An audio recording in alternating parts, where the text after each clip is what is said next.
Good morning, Jack. Morning. It's great to be with you. Thank you. I have to ask you this. After everything you've experienced from elite performance, climbing Kilimanjaro with your son, do you feel like you understand success differently today? Oh yeah. Yeah, for sure. That's an interesting question to start off with. I think earlier in my life, success was achievement. I mean, I just had to achieve, whether it was an award, a recognition, a payment, a salary. It was very external, extrinsic. Hmm. And now success is very intrinsic. Yeah, because what really stayed with me from our last conversation is this idea that sometimes we climb mountains outside, but the real ones are inside us. And that's exactly why I called my book Mountains Within, because that's what I realized on Kilimanjaro. A lot of people said it asked me to write my memoir because I've had this, I mean, honestly, ridiculous professional life of like three or four different Mm. careers and did well, but at what cost?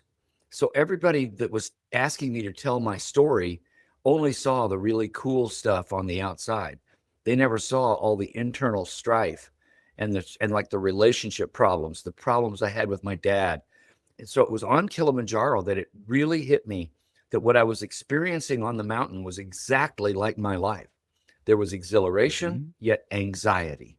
There was excitement, yet terror, sometimes because there was a drop off of 150 feet straight down. And you just go, if I write my book, I've got to tell the whole story. Nice. It can't just be the pretty stuff. Awesome. This is going to be a powerful conversation. I'm really looking forward to it. I am as well. Thank you.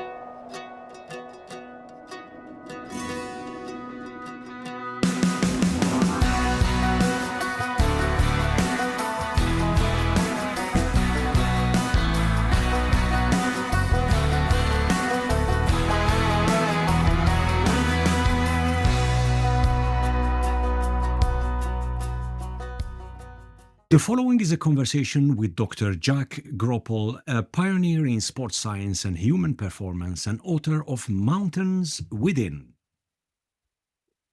This is Pre-Zero Sports Talk podcast, and I'm your host, Sid Bensalah. Today's episode is very special. It marks our 100th episode, and we couldn't think of a better way to celebrate with this meaningful conversation with Jack.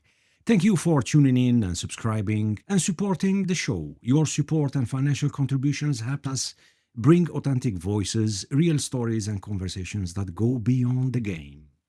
If you'd like to support the show, please check the episode description for more.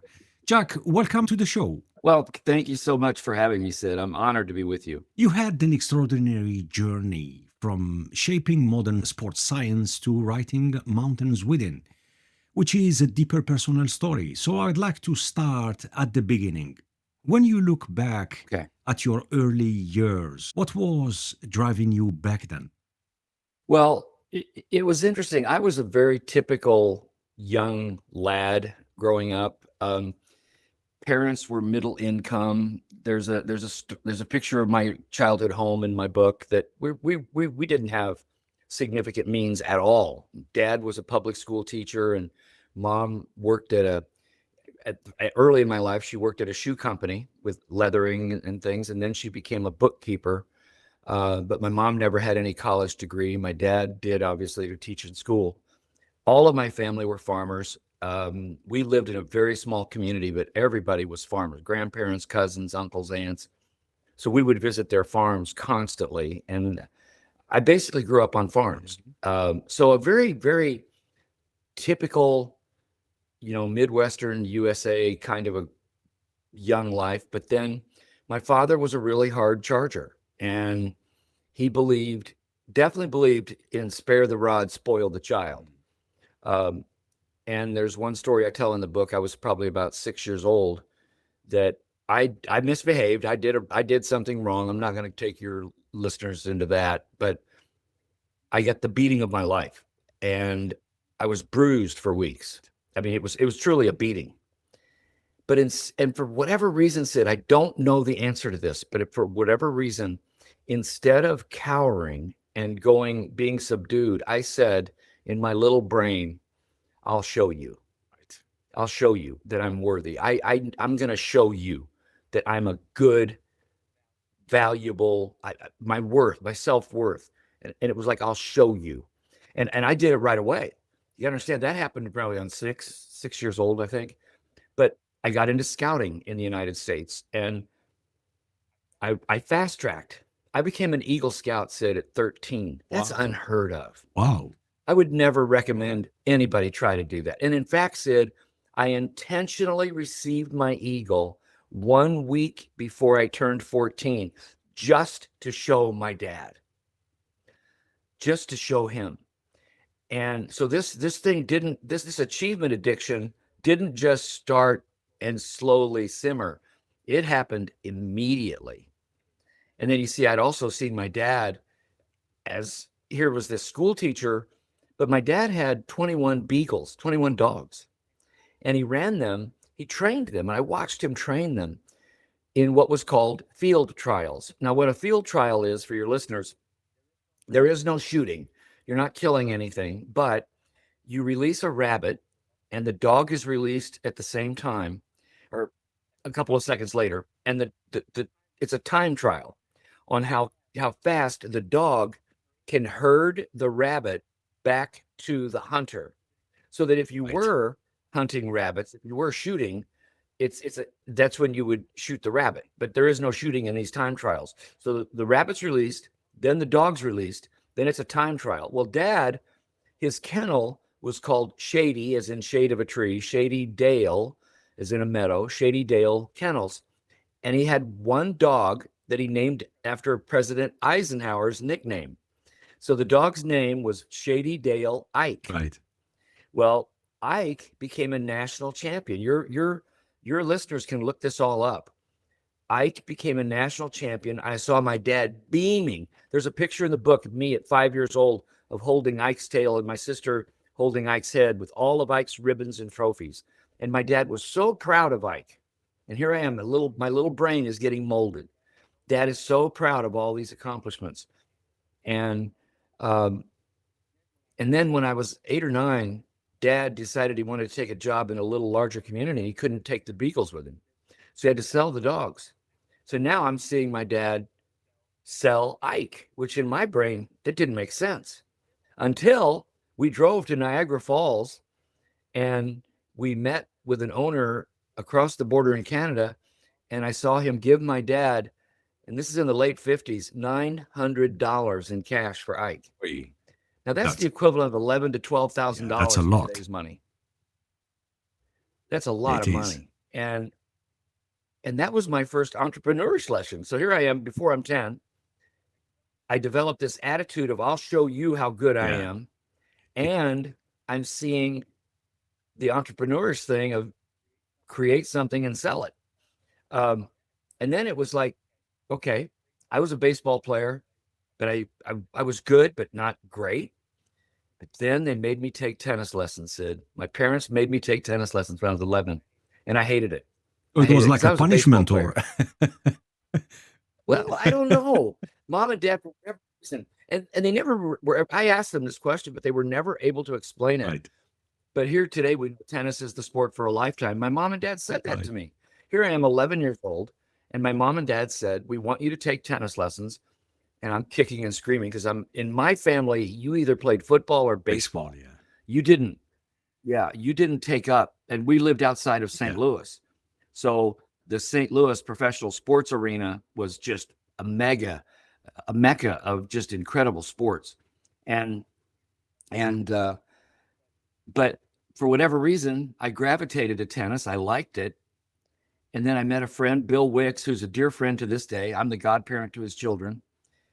And Bill was a tennis player and he invited me to start playing. So I liked it, had fun, and but never had another lesson. But we would start playing. Now remember, my dad is such a hard charger. Alcohol was involved. I did everything I could to get away from dad. So suddenly, hunting, being on the farm with my family, tennis with Bill, these became my outlets. So I taught myself to play tennis. And I walked on. I didn't get a scholarship offer, but I walked on to the University of Illinois. And it's a Big Ten university here in the United States. And I walked on and made the tennis Yeah, team. yeah. But because I was walking on and my dad had to pay for the education, and I'll stop here for you can take more questions, but um, he made me study agriculture because our family, it wasn't like you're going to just study whatever you want if I'm paying for your education. So you got to get a viable education. So he made me study agriculture, and he thought I was absolutely nuts that I was going to walk on and try to make the tennis team. And I'll Fascinating, stop there because fascinating. there's Because listening to you, Jack, and reading your book, by the way, which is excellent, excellent, and we're gonna come back to the book. thank you. It's Thank you. obvious for me that your father somehow he did influence your mindset. When did you realize that you were trying to prove something instead of just enjoying the journey? Oh gosh. And to your point, by the way, my father was definitely both the Mhm. hero and And the the villain, villain yeah. of my story. You can't say that he was just the villain because it's easy. I get the beating and I'm going to show him. It's easy to think he's the villain, but he was also the hero because of this entrepreneurish example and the drive that he gave me. So I don't want to throw dad under the bus completely because he was both the hero and the villain. Um, but it was a long time, Sid, before I realized the root cause of the achievement addiction. I mean, I would honestly say it probably didn't happen until I was in my 40s Wow. that I realized, whoa, I'm chasing the wrong stuff. And I was not a quick learner either. It was a slow simmer, but once I got it, it was very clear. And then the ironic part is that once I got it, I probably achieved even more, Mhm. but I wasn't chasing Right, achievement. right. In your book, you open with this idea of a childlike curiosity. When did that Mm-hmm. curiosity come from while growing up, Jack, especially in that environment? The farm, the Yeah, nature, the access to basically whatever you want to do outdoor. yeah. What a great question. The why, the childlike curiosity. You see, Sid, it's all I had. It's all I had. My sister was 10 years older. She wasn't going to hang with me too much, although she did raise me a lot, as you remember, and we can get there. But she was a huge Mhm. influence when I was in my early 20s. But my sister wasn't around a whole lot to hang with. So I was basically an only child going to the farms. Yeah, I'd play baseball and we'd play sports, but I'd go hunting a lot. Well, you're by yourself. Well, tennis is an individual sport. You're by yourself. I think this childlike curiosity, I had to make it up. In the book I talk about how I would make up baseball games and throw a tennis ball. I would play 9 inning baseball games against myself and throw a baseball against or not a baseball, a tennis ball against the porch, the Yeah, steps on the yeah, porch, and that it would be a ground ball or I had a carpet. Everybody's going to think I'm insane, but this is the childlike right. curiosity. You create your own games and you do your own thing. So I'm playing 9 inning baseball games against the greatest baseball players in the world in my backyard by myself. And it's interesting because if you, I don't share this story in the book, but I've never really told this. But if you throw a tennis ball against a Mhm. porch, you're going to get it bouncing back. But if you hit the edge of the Yeah, step, it it flies. flies over your Yes. head. Suddenly, that became a home run. Right, right. It's really interesting. And do you believe curiosity, since we're talking about this topic, can curiosity and pressure coexist, or does one eventually dominate? That's an interesting whether it co-dominates because my dad was the greatest magician in the Mm. world. He was disappeared on contact. I mean, he pulled the greatest disappear. He never came to any of my tennis matches ever. I think he watched me play one Mm. time. Never saw me speak in public except one time. So my dad was vacant, um, but yet I was still going to show him. But the curiosity. I mean, it's so funny, Sid. I have dear friends who know me well, and it's like I just ask questions. Still, at my stage in life, I still have this childlike curiosity, and it's like their standard line is, "Jack has questions." We know Jack has questions. Yeah, Jack has questions. Of course, Jack Yeah. has questions. Well, I do, and it's similar. It's simple stuff that I can start asking questions about. But I think I'll have it until I'm gone. I think I'll always have. And if there's one thing I want to impart on young people, it's to have that curiosity, Yeah. to ask questions. And then I want to support them. I believe in mentoring, as you well know. But I think they can exist because they did in my life. But the curiosity, when you have to perform, the curiosity's gone. See, I was never curious during a performance. I was driven Driven. during the Yeah. performance. So you had to be a little bit creative when you're performing, like problem solving in tennis to win a point, to structure a point. But that's not so much curiosity as it is experience. The curiosity can happen in practice, but when you're under pressure, I'm not sure there's much curiosity. I think then you're so driven that you're going to perform on Mm. demand. That's just, I've never been asked that question before. That's a great Yeah. question. And do you think, Jack, many high performers today, and we see them everywhere, are still driven by the same need of validation? Well, I can't answer for all, but some for sure. Oh, for sure. I think that's why I wrote the book. I wanted to share my book with people that have had similar experiences with whether it's a father. I used to ask this question, Sid, when I was doing a lot of professional training and speaking. How many of you in this room have had someone in your life that you wanted to either please or you felt you weren't good enough, but you felt like you had to please them? Almost every hand in the room goes up. And you see, that's who I wrote the book for. See, at the end of the day, our own self-validation, it's not about validating how others feel about us. We have no control over how other people feel about us. We could be the greatest in the world and somebody still doesn't like us. See, I was just a young man looking for the love from his father. That's all I Right. was. Yeah. But at the end of the day, I had no control over whether dad loved me because of my Mm. achievements. Mm. Yeah. You talk about early experiences. You explain growing up in a farm, hunting, Yeah. nature, then tennis, travel, Yeah. and exploration. At that Mhm. stage, were you already chasing something deeper or just following opportunities? Well, I didn't know what deeper Mm. was. For example, my faith. Mom always took me to Sunday school. Mom was great, but Sunday school, I just liked the stories. I thought the It's like stories were the pretty cool. catechism, I or No, it was a Presbyterian ah, church as a right. child, a Protestant church as a Mm. child, and it was just the story. I liked the stories. The stories were fun as a kid. I didn't really assimilate. I don't think there was ever a time in my life that I didn't believe in the Christian Mm. faith. I mean, I believed in that all along, but I didn't live my life that way. I will certainly attest to that. My life was not, it was Christianese, I like to say. Like I talked a good game, but didn't role model it very well at all. Um, so early on, the purpose was really trying to find love from dad. Mm.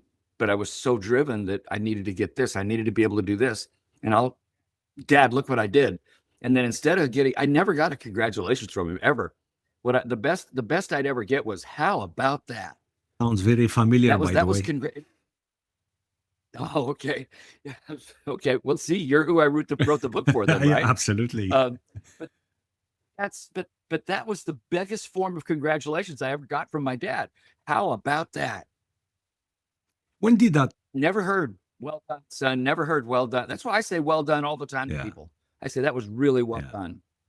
yeah. It's just a simple two, three words, and you uplift someone's Yeah. yeah spirit, which is fantastic. And you never know. See, the words we say are so powerful. This I understand from my Yeah. dad. See, had I heard the words I love you, had I heard the words congratulations, had I heard the words really well done, son, I might have taken a whole completely different path. Jack, I can tell But you I one never thing: you're heard not those. alone. There is thousands and No, I know. thousands of folks like you, and it resonates absolutely 100% with my past. And this is why I wrote the Mm. book, Sid. This is why I wrote the book, because everybody wanted me to write this book, but they only saw the cool stuff that I was doing on the outside. They didn't see what was driving me, and then what was the holes in the armor, the nicks in the armor of relationships. I never saw a good role model between a man and a woman. I mean, I had to learn that on my own, and it's much later in life. And when I adopted my son, I wanted him to understand the relationship between a man and a woman, and so I was never role modeled all Yeah, this. yeah. That's why it was kind of a mess. My life was kind of a mess growing up. When did the shift towards performance and expectations begin, really? When did it shift toward Yes. performance? I think the day of the beating, when I was 6 years old, when I said, I'll show you. But I didn't know how I was going to do it. I Wow. was only 6 years old. But when I got into scouting, I saw an avenue. See, everything became an avenue to show dad how great I was. Tennis. Okay, I'm gonna play. I'm gonna be a good tennis player. But I had to teach myself. I never had a Mhm. coach. See, that's the ironic part of this. I never had a tennis coach, yet I'm in 3 tennis coaches halls of fame. I never had a speech class, yet I've spoken to millions in live audiences throughout the world. I never had a business class, yet I started a business with my own money with one other person. We sold it to a Fortune 50 company. Mhm. I never was a parent, yet in my mid 50s, You I got, go to yeah. China by myself and adopt a son. Who does this Yeah, stuff? yeah. And on that specifically, That's because how, reading the book, I mean, it's a fascinating. The minute you start with the first page, you get sucked in to the story itself, to your journey, And thank there is a you. part, That means a lot to me. yeah, and I mean it. I really mean it. It's yeah. Look, we're gonna dive deep into your Okay. journey, the book, and Thank you. but on that, there is a part in your story where you go through personal challenges and setbacks. What did those moments, Mhm. Jack, teach you about yourself? Well, some of the setbacks didn't teach me anything. Like the first multiple marriages, the first divorce didn't teach me anything. What did I do? Instead of getting counseling, instead of seeing that there was something that might be wrong with me, I ran into the arms of my former college sweetheart. There Right. was no self analysis, there was no self awareness. And that was probably not the smartest thing I should have. I should have never done that. I should have self checked. I should have looked in the mirror and said, what part of what's going on do I need to look at and really really do something about? But I didn't. See, again, it was putting that band-aid on the wound. And because why wouldn't I get married again? Yeah, I'm a good guy, honestly. These are the falsehoods we tell ourselves. These are the stories we tell ourselves that I'm okay, but I didn't blame her. I was never there, but I didn't know what was going on. And so some of the setbacks didn't teach me anything. But the one setback that did was in 1996. And here I'd been traveling all over the world. I was doing tennis clinics for the ITF, International Tennis Federation. I was representing the US. I was the founding chairman of the Sports Science Committee for the United States Tennis Association. I've developed this reputation and this awareness, and a lot of people know who I am in the tennis industry. Um, and I have to have a knee surgery. Um, and I got a staph infection. And it was a strain of what was called Staph aureus that they could not find an antibiotic for. I was hospitalized for 15 days. I had a PICC line, had a tube from my arm up into my heart to uh, to put antibiotic directly into my heart. And you could just tell on the facial expressions of everybody in the room, the nurse doing the PICC line, and then there were some student nurses in the room. There were about 8 people. I'll never forget it. And you could just tell by her words and by the student's expression that, dude, you could be buying the farm on this thing. This is not a good situation that they're putting antibiotic directly into your heart. And that scared me. But then 15 days in the hospital before they were able to get a solution to correct it, Sid, I only had one person outside my family come to visit me. Now, I had phone calls. I don't want to throw everybody under the bus. People called me. And then the fact that I only had one person outside my family, I just went, my gosh, this has got to stop. And that was the first time I realized that, okay, a lot of people know who I am, but I'm not investing energy in people.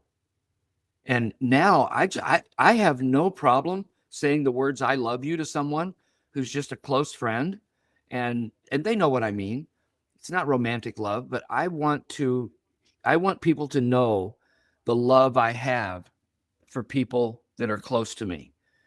I want them to know how much I love them. And again, it's not romantic love, but how deeply I really want to invest in their lives. And it really means a lot to me to be able to invest in people's lives now. But that was probably where I hit rock bottom, was in the hospital for 15 days. And death is on your mind. Did that experience build some sort of resilience or reinforce the need to prove something? Well, it was the need to find truth, not relative truth, absolute truth. So I really started studying faith. Um, I started really examining my own faith. I tell my story in the book. I don't proselytize in the book. I just tell my story. But I read two books. I'll never forget it. And in fact, I have one of my books right here, and I'll read a piece of data. I read a book called God the Evidence, and I read a book called The Science of God. Now remember, why am I doing this? Because I'm a scientist. I know me. If I'm going to get something into my heart, it's not going to go from the reading to my heart. I've got to get it in my brain first, and then I can assimilate it, and then I could get it to my heart. So I did know that much about myself, that at least that self-awareness, that I was going to treat everything intellectually. I wasn't going to treat it at that point in my life. I wasn't going to treat it with empathy, because I didn't understand empathy. But I read the books, the God, the Evidence, and the Science of God. And then when I read this piece of data out of the Science of God, this is a quote: one constant has to do with the energy of the Big Bang. If the energy of the Big Bang were different by one part of 10 to the 120th power, there would be no life anywhere in the universe. And I went, oh my God. So as a scientist, I'm going, whoa, wee man. Wow. And then I read a book. Then remember, my mom had always taken me to a Protestant church, and I enjoyed the Sunday school.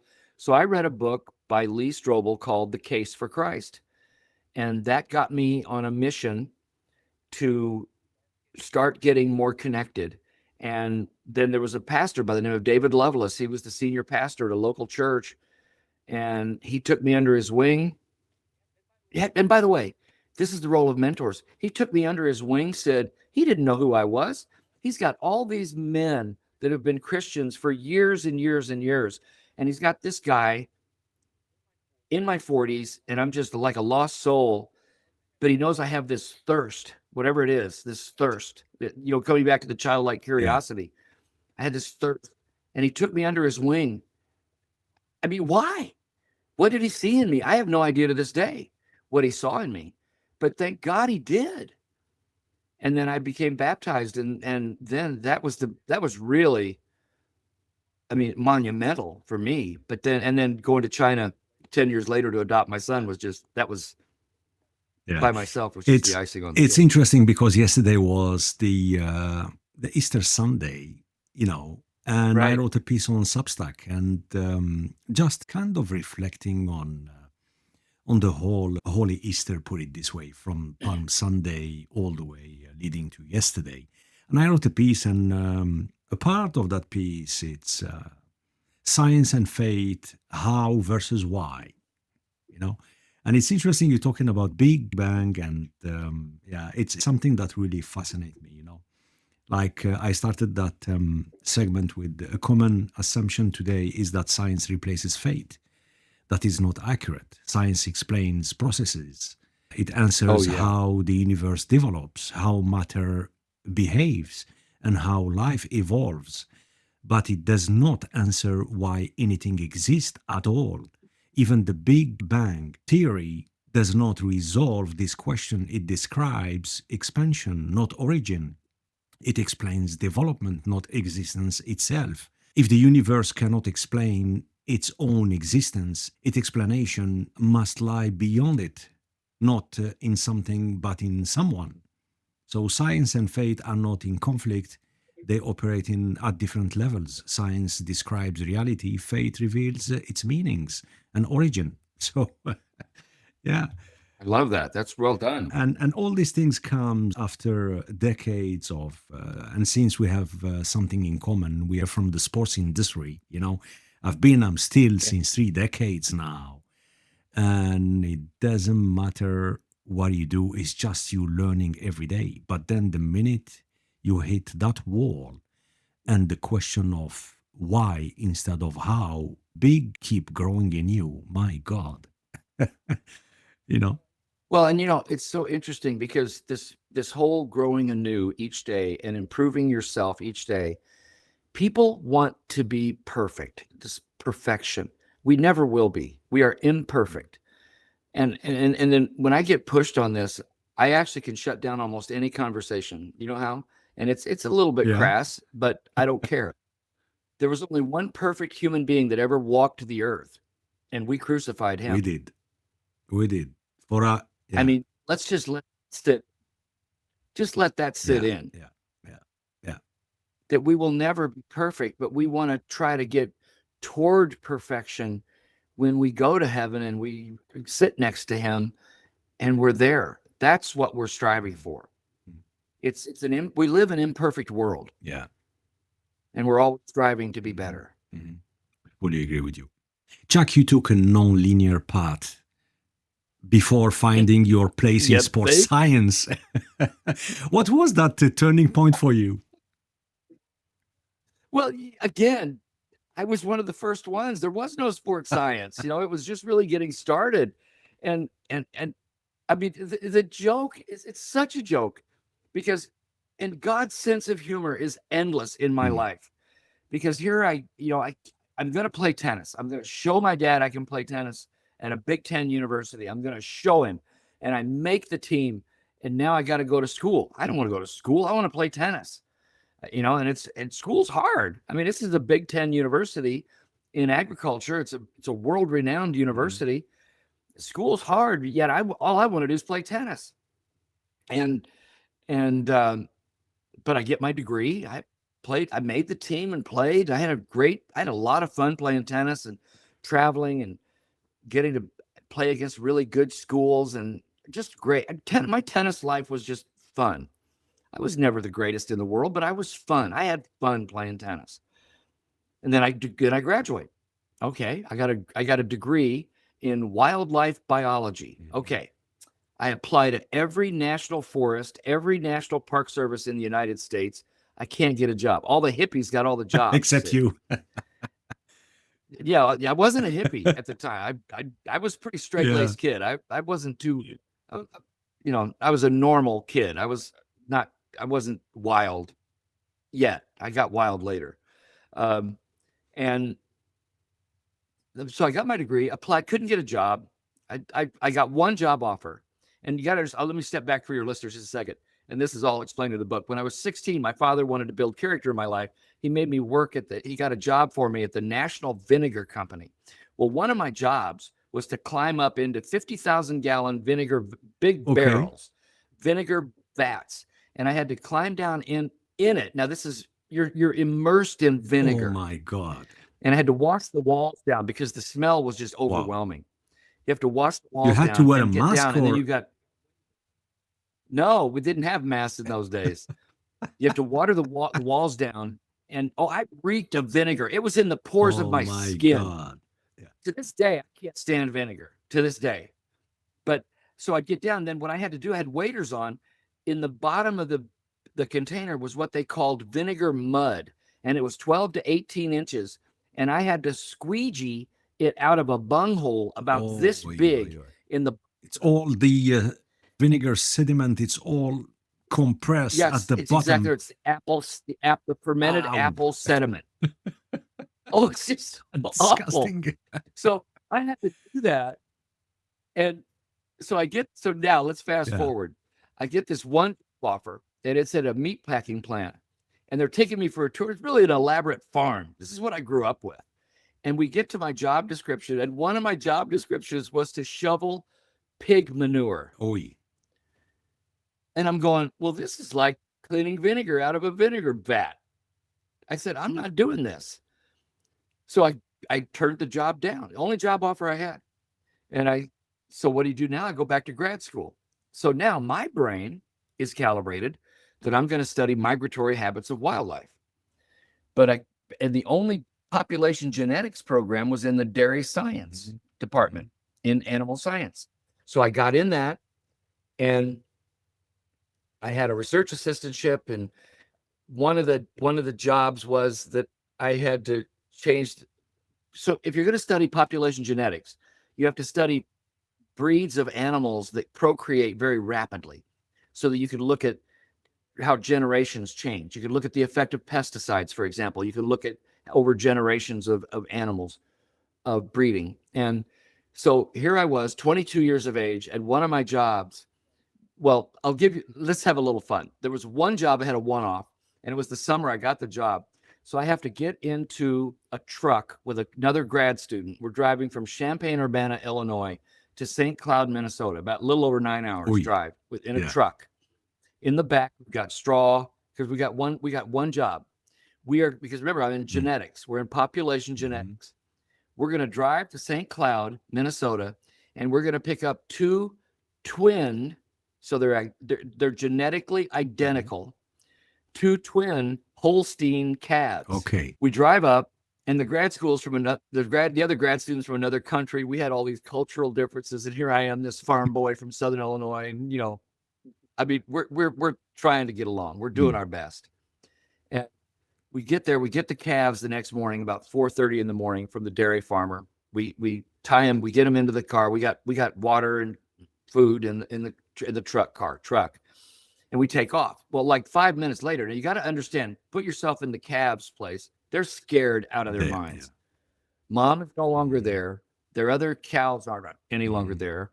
These two humans have picked them up, and they're riding in the back of a truck. They're scared to death. So this is what, and I'll have a little fun with you because I could do it pretty well. So less than 5 minutes out of the farmer, we're in the cab, and this is what we start hearing. And you're just going, wait. And you realize they're scared. But Sid, you know how long this lasted the entire trip? We pulled into a fast food joint. I'll never forget this. And we're pulled into a fast food joint. And we're ordering because we can't leave the truck because of this noise. And the order taker said, "Is everything okay?" Because you can hear all this. You can hear it. They're so loud. And we drove all the way back to Champaign that night, and then put them into the round barns. They're very famous round barns at the University of Illinois, and bedded them down, and then they were done. But that was one job I had, was listening to poor bleeding calves all the way back in the truck. Funny. I was dying. And you could have the radio as loud as you want. They're going to be louder. Yeah.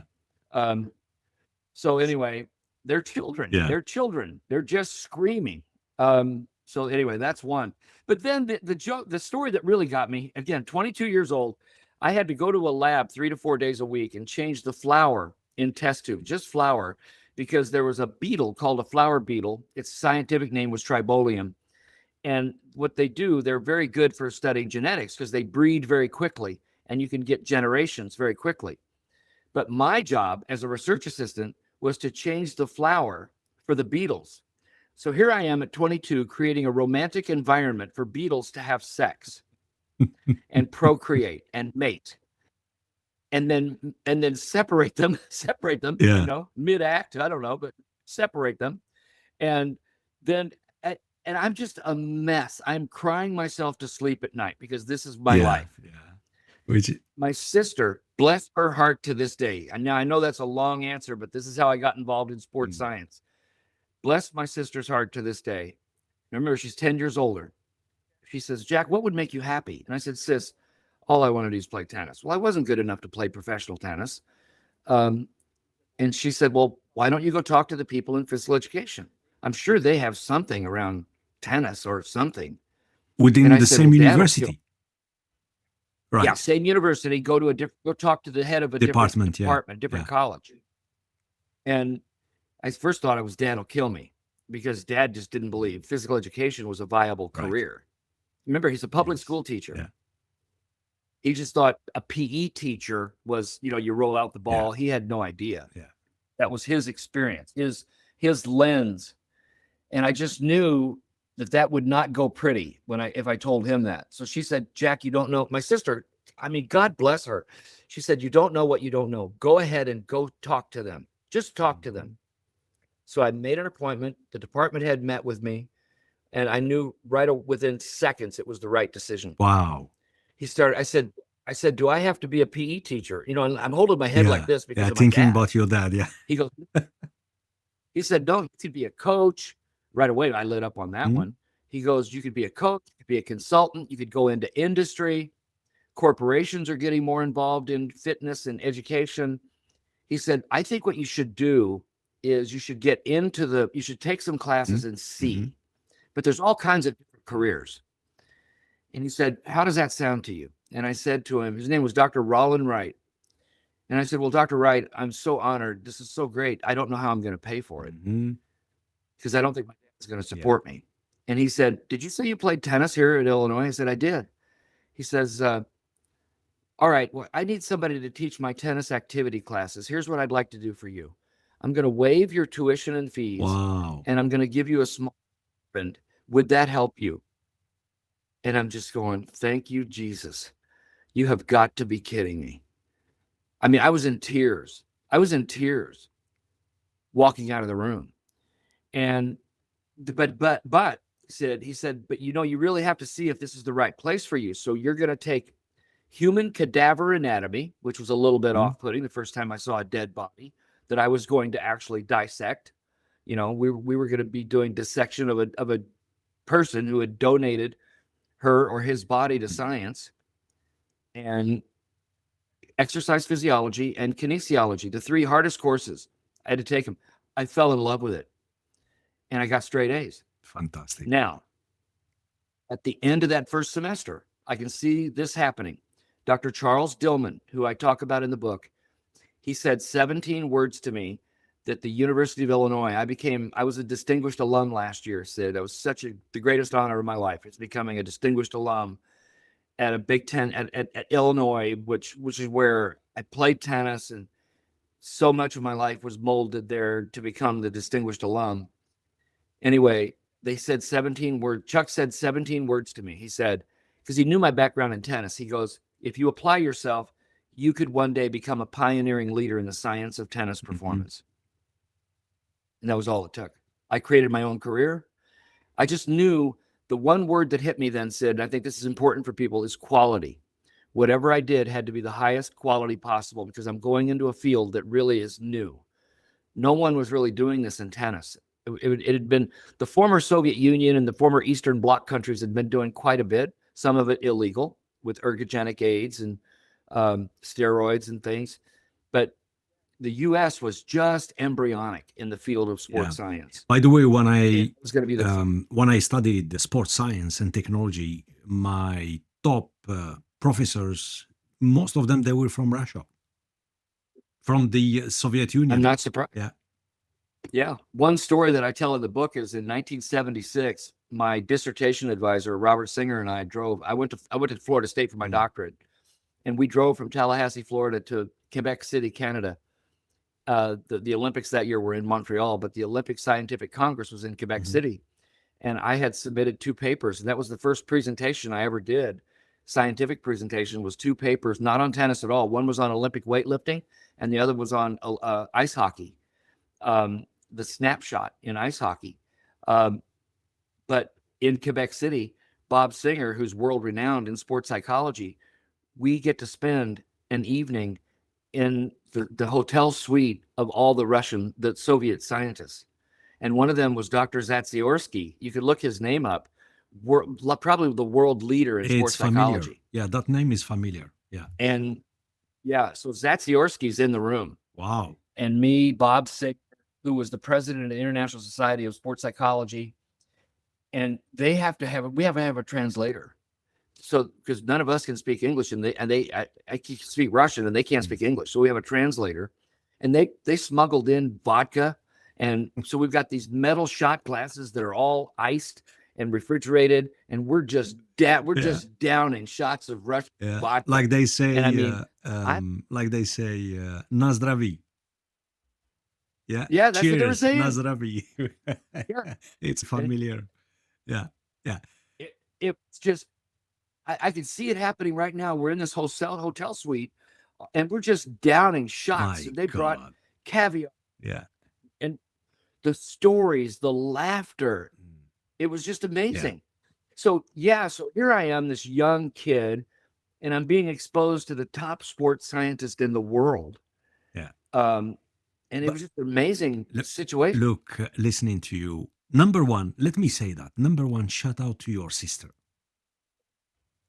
Yeah, Oh wow. yeah, a shout out to her and to the professor Yeah. who told you, Jack, you could become a pioneer, you know. And I think Yeah. that was the turning Ruth point. Ann. Yeah, really. Ruth Ann is my sister. She was able to come to my book launch in Mm, January, bless her. and I'm so glad. She's 10 years older than I, and she got to meet some of my closest friends here in my new community. And yeah, you got me tearing up a little bit because um, she just means so much to me. Mm. She was the first real mentor, you know. Here we go. And then Chuck Dillman, you had all these people take a chance on me. Sid, Mhm. why would Chuck Dillman say that to me? He saw something in me. He saw this curious kid who cared about doing something and being better. So he encouraged me. That's all it was. See, this is if there's one thing I want Mm. people to understand, when you encourage someone, you have no idea the impact you might have on that person's life. Yeah, I agree with you. It will resonate with so many folks out there. You know, we need a mentor. We need someone. Everyone need. Look, this is beyond mentorship. We need someone to tell us, "Hey, you have these qualities. You are talented." You know, and it's not the speech where we hear often, believe in yourself, because quite often it doesn't mean anything. You know. Yeah, but again, shout out to your sister and to the professor who told you you could become a Yeah. pioneer. And I read it in the book. I don't want to give so much because people need to get the book and read it. And trust me, folks out there, my listeners, you will not be disappointed. You know, again, mountains within. And in the book, particularly, that moment feels like a defining shift for you, Jack. Why did those words, and you explained just now, but if we go deeper slightly, why those words land so deeply with you? Yeah. And I want to come back to one thing you said because this is very different than the motivational speak, as you mentioned, believe Yeah. in yourself. That's not what we're talking No, about. no.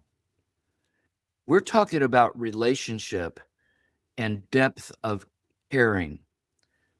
I mean, for my sister, who obviously loves me, I'm her brother. I mean, that goes without saying. I mean, when you're blood relatives, there's a bond that's hard to really There is describe. Okay, care, so there is a deep love, there is, yeah, but again, there is a love, right. put it this way, you know, and care. Yeah. But now let's jump to Chuck Dillman, Dr. Charles Dillman, who had me as a student for one semester. And the reason we were meeting, I was checking what my grade was. I wanted to see what my grade was in the class. It was the end of the semester. And I'll never forget it. He told me I got an A. And he stood And up you and he never met shook him my before, hand. He said, Jack, just for, just for that semester, he'd been my teacher, my right. professor. We'd never met Yeah. before. So he saw me in class. He saw me, the labs that I did. That's all. Mm. That's all. And we'd had a couple of conversations. That's how he learned about my background in tennis. And I think the projects I did in class were about What did he tennis. see in you And particularly, Jack? Sorry to cut you. I'm just curious. I'm yeah, just, I don't yeah, know. I don't know. He took me under his wing though. He believed in me because I think he saw a young man who had this desperate yearning to be involved in tennis because all the projects I did in class were mm, about tennis. Whether it was the musculature involved in a forehand drive or the ground reaction yeah. force, which was just starting to be understood in how you create force. And everything I wanted to do was apply it to tennis. So he knew I had a love for tennis. And he knew that I had half intelligence. I wasn't the smartest. I definitely wasn't the sharpest knife in the drawer, Sid. I mean, I worked really, really hard.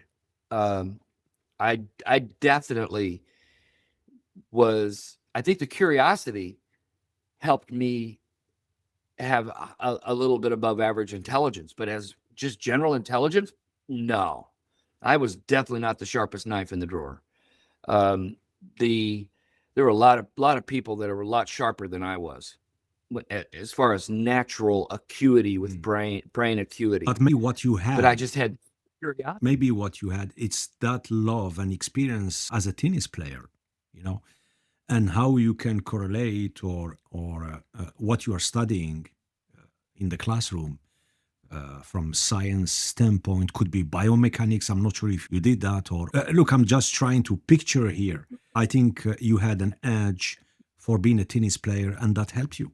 Maybe I'm wrong, but No, I don't think you're wrong at all. I think you're right. And I think what Chuck Dillman did, I mean, again, let's come back to the influence that someone has without knowing they have it. He was my professor. I really liked him. He's a very smart man. He became, by the way, the first head of the sports science program for the U.S. Olympic Training mhm, Center. So Chuck was the sharpest knife in the mhm, drawer. And I'll never forget it. He told me I got an A. He got up from his desk and walked out toward me and shook my hand. Now, we'd never shaken hands before. He shook my hand and he said, "Yeah, you did a really good job in class this year." And then it was like he didn't miss a beat. He goes, "If you apply yourself, you could become a pioneering leader in the mhm, science of tennis performance." mhm. So there was no big dramatic buildup. There was no, that's the point that I want to Mm. make to your Yeah. listeners, that a simple relational sentence Mm. can literally change someone's Right. life. It did my it did Yeah. mine. Right. Again, the mystery or the triggering part is in a very short period of time. I want to know, maybe not, maybe we will never find out. What did he saw in you in a very short period of time? That's the question, which is fascinating. I think he saw. As we mine this, I think he saw the curiosity Mhm. That we spoke about that I wasn't earlier. just going to Yeah. settle. That I wasn't just going to settle. It wasn't about, and I think he saw quality. Okay. I don't think he saw that I would just fast track. I would just skip steps to Mhm. become quote unquote famous. I think he saw that I did quality work, even though I didn't know what I was doing some of the Mhm. time because I was Mhm. new. But he saw the curiosity combined with the quality of effort and then the outcomes that I was able to create through the curiosity and the quality of effort. And I think that's what it was. That we should write an article about that, Yeah. because I Yeah. honestly think that's what he saw Mhm. Yeah. Yeah. in me. The curiosity, the quality, and then the outcomes from the curiosity and the Yeah. quality. Well said. Yeah. That's what it is. That's what it is. I'm glad we got that Yeah. recorded. Yeah. Jack, you worked with elite athletes and organizations around the world. Mhm. What fascinated Mhm. you most about human performance? What fascinates me the most, and still does to this day, human beings are just, we're biological organisms. I don't care if you're skilled at, you could be skilled at accounting. Okay, so athletes are skilled with physical prowess and performance prowess, but they still have the same problems. Everybody has problems. I affectionately like to say that rich athletes, they have the same problems as you and I. They just arrive in style. Yeah, I mean, that's it true, is. right? The so the idea, though, that a world class athlete or somebody that's in the public eye, their big problem is trust. Mhm.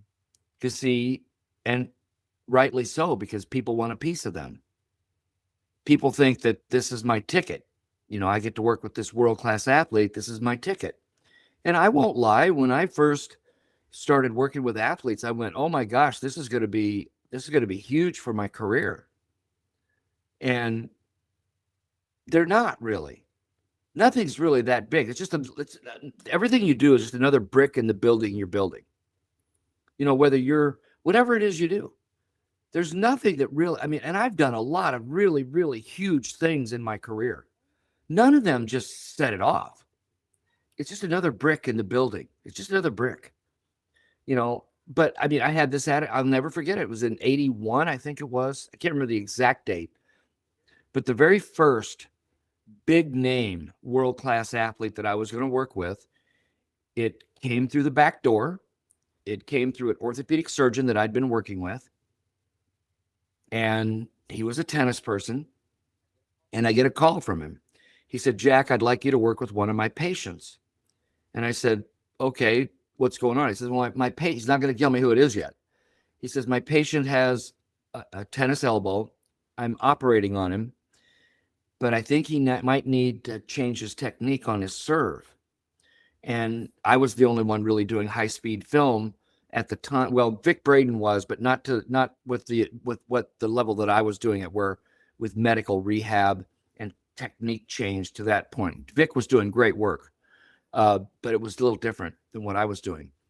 And I said, yeah, I can do it. He says, so can you fly to Hilton Head, South Carolina? And I went, well, when? Because I'm a college professor. I'm also the men's tennis coach at the University of Illinois. I mean, I've got obligations. And he says, well, probably in 2 weeks. That's when I think he's going to be ready to hit serves. And I'd like you to work with him. And I'm going, who is this that you want me to work with? And he goes, Stan Oi. Smith. Wow. Now, for your listeners that might not recognize that name, Stan was number one in the Yes, he world, was. Yeah. and literally one of the biggest legends in the game at the time. He and Arthur Ashe, um, and Stan knows this story, by the way. Stan and Margie are good friends of mine to this day, so they know this Mm, story, and it's really quite funny. I was so nervous because I can't screw this up. I mean, this is how my young mm. brain, and I was in my late 20s at the time. Yeah, late 20s, close to 30. And they're telling me, yeah, you're going to fly to Hilton Head, South Carolina, and you're going to go. And Dennis Vandermeer, who was a world-renowned tennis teacher, we'd become acquaintances, not friends yet. Dennis and I became friends, but not yet. But I called Dennis because the weather wasn't supposed to be very good, and he had covered courts at his facility. And I called Dennis, and he wasn't going to be on property, but he allowed me to use his covered courts with Stan, because everybody's going, well, Stan Smith's coming over. Okay. So now I've got now you got to understand, this is high speed 16 millimeter film, Sid. You cannot screw Yeah. this up. Like the F stop, you could overexpose the film or underexpose it, and now you have nothing. And I'm going to get the films developed overnight. Mhm. And I mean, it's just crazy, all this stuff that I'm doing. So I fly in, I meet Stan, one of the nicest human beings on the planet. And we take the films, get them developed overnight, and we spend some time looking at the films, and we spent a lot of time together then after that. Right. We got to know each other very well, and I was able to help him. Um, and but that was the very first big name athlete I ever worked Right. with. But I was a mess, man. Yeah. It's, I was a mess. yeah. I love that story. Really love it. Jack, in your opinion, with your experience, what separates top performers from the rest? Well, it's multifaceted. It's not just one thing. It's a lot of people think drive. Well, drive, yes, it's very important, but everybody has drive. I mean, you could have anybody having drive. So, sense of purpose on why, again, but not everybody has that. I mean, some people have a very warped sense. Like I've worked with world class athletes that their sense of purpose is very warped, and so they'll cheat. This is the athlete that would cheat. They'll use drugs because their sense of purpose is warped. Um, Extremely talented, obviously, or they wouldn't be able to do what they do. But character is key for the best of the best. If you're really going to be the best of the best, like you start naming the best of the best, Yeah, do they have nicks in their armor? Of course they do. Like the Michael Jordans of the world. Okay, we know. There's stories. Okay. The Wayne Gretzky's of the world. Yeah, okay. We know. There's stories. Okay. But when it comes down to their performance, when you got the combination of the talent, the drive, the character, the sense of purpose, the the the need, not just willingness, the need to excel under pressure, that's different. See, and think about I tried to choose my words carefully. The need to excel under pressure. It's not even about you're going to beat me. No, no, it has nothing to do with that. There's a need to To excel excel under and the pressure. unknown, because at the end of the day, competing or racing, whatever sport you're doing at the high level, there is zero guarantee that you're going to cross the finishing line first, that you're going to win the match, that you're going to be on the podium. There is zero guarantee. You know, one day you get it right, the next day you get it completely wrong. And that's the beauty. Yeah, see, you have no You control. have You have no no control. control over Absolutely. the Yes. outcome. Yeah. That's You could play the match, you could play the tennis match of your mm, life and still and lose. lose. Yeah. You could play the basketball game of your life and still lose. But you do have control over how you think, Mhm. how you move, and how you handle situations. In tennis, how you strike the ball. In basketball, how you pass, Mm. how you see the basket, how you move, how you set a screen. You're in total control of what you do, but you're not in control of the Of the outcome. results. Yeah. And the greatest in the world are in 100, they have this incredible drive to excel under pressure. Notice I didn't say to win under pressure, Mm. Uh, to excel, because they know that if they've put in the effort, they increase their mm. chances of winning every time Yeah. they go out there. There is one question quite often I ask top athletes, and it's the same one. Are you satisfied? Are you satisfied with what you Are achieved? you going to ask me that? Are you? And quite often there is no answer. Believe me, 90% there is no answer, or it's like, I don't know. you know and I would like to ask you the Well, same, see, Jack, with yeah. your working with Stan, for example. Did success feel satisfying for you, or was there something lacking? Let's use that as an example. That's perfect. Mm. Early in my career, I'm working with the number one tennis player in the world, literally one of the greatest legends to ever play the game. I was able to help him. Was I satisfied? What I was satisfied in that moment was that I was able to help him. Mhm. It wasn't satisfaction about, oh, look how famous I'm going to be. See, I had no control over that. You don't think about that, I I think. only had control. Oh, I don't think no. so. That's my Yeah. point. See, I think a lot of people misunderstand that. You think satisfaction comes from celebrity status or how well you're known, but it's about the moment. It's about the moment of satisfaction. Are you satisfied with what you did in that moment, win or lose? Like I've worked with great tennis players. This is a good story, I think, for your listeners. I've worked with world class tennis players, and they get their heads handed to them. They lose a match like 6-2, 6-2, and they'll walk off the court, and you don't know what to say as a coach or as a consultant, and you kind of give them the fist bump, and you go, "How you feeling?"